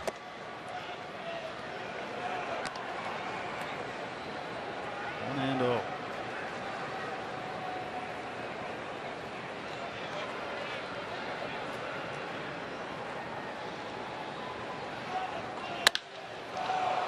Arte hits this one well to right center field. McCutcheon looking for it. He's got it for the out. And gone. The way McCutcheon's feeling right now, he'd have ran into the swimming pool to make that catch.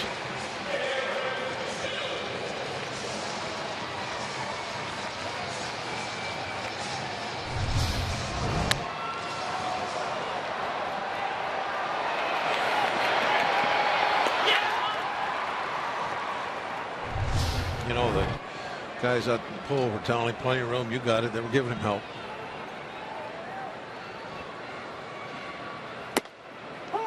Hill takes a strike. He didn't need any help, but he got some anyway. Yeah, the guys out in the pool, and they're seeing a good one tonight.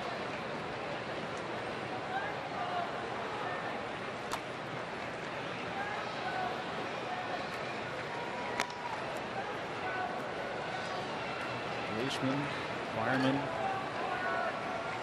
from Pittsburgh. There's the 1-1 to Hill.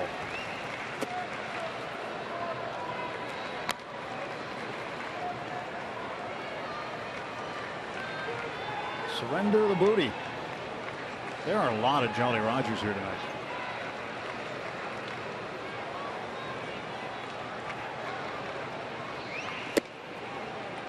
Every time something happens on the field for the Pirates, right over the first base dugout, there's 4 or 5 of them. And there's a lot of other ones scattered around the stadium.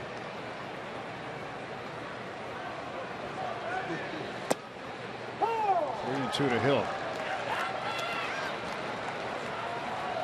Well, what Arizona flags there were, a lot of those have gone home. Those are getting a little sparse at this time.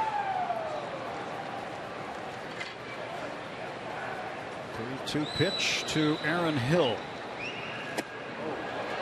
It's up and in. Ball 4. See, now that pitch right there is just about the same pitch, same spot, isn't it? I mean, if you looked at those 2 pitches back to back,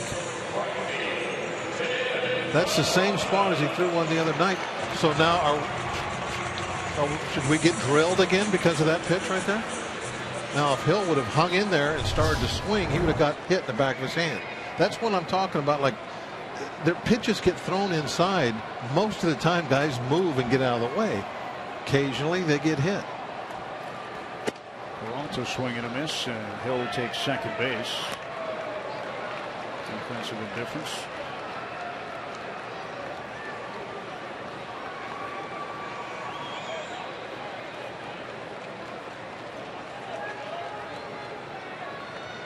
Pirates hang on and win this one tonight. They'll match their high water mark of the season at 8 games over 500. Oh, this one's way out of here. Peralta with a 2-run homer. His 4th of the year. It's his 3rd hit of the night. And now it's 8-3.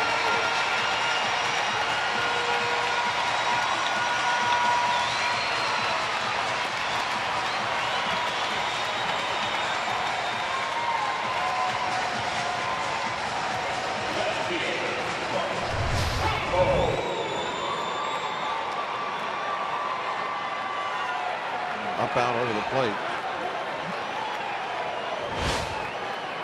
Peralta is a great story, isn't it? The guy was a pitcher in the minor leagues with the Cardinals for 3 years.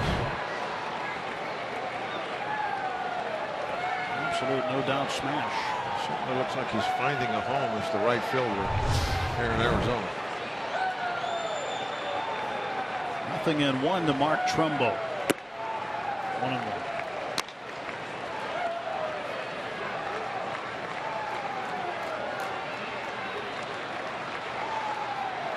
Hitting 197 is Trumbo.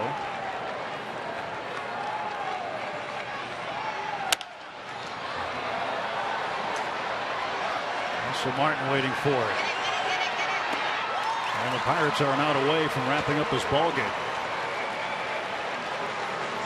That's about as high as you can hit a pop fly in here without like hitting the rafter. That one was up there.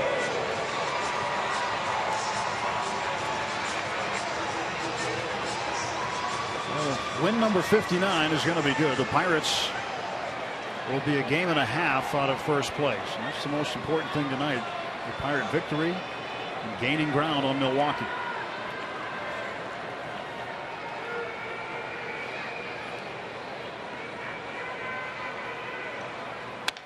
Strike one. Will stay in front of St. Louis in the standings.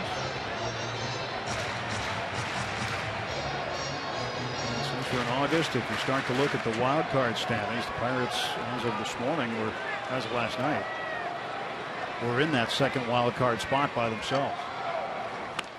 And now the Diamondbacks down to their last strike.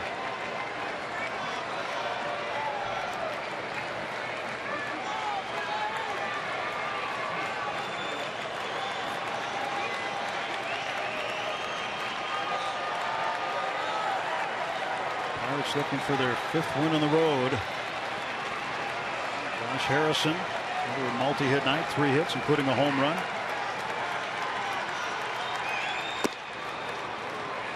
Josh also scored a pair. Actually, he scored 3 runs. Gregory Polanco scored twice. McCutchen scored twice. And Brent Morrell with 3 RBIs, coming in the 6th inning for Pedro.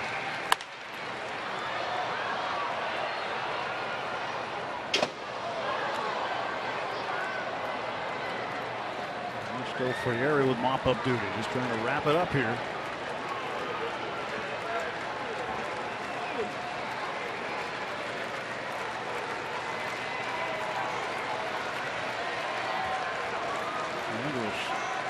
Phil's so mad he's talking to himself.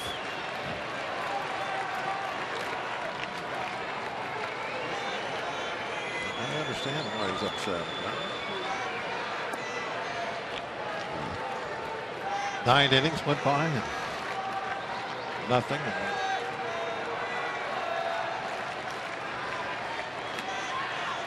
2-2. Inside. I guess they must be furious with Anderson, huh? Well, Chase Anderson went 6 innings and he faced McCutchen 3 times.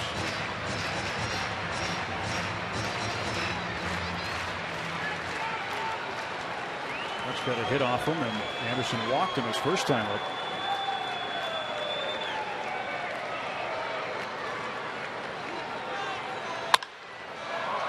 High fly ball, right field, over toward right center. Gregory Polanco puts it away, and the Pirates take this game and take a 2-1 lead in the series. Win number 59. The Bucks equaling their high water mark in the season, 8 games over 500, and are now a game and a half behind Milwaukee in the Central Division standings. Well, they did it again. They broke it out late. Like last night, you'd kind of be nice to see a starter get a win, but you know that's the way it's been. The bullpen coming in and getting these W's. But if the runs are going to come after the 6th, 7th inning, so be it. As long as they eventually get up on the board. 5-4 in the road trip. The Pirates will look to go 6-4.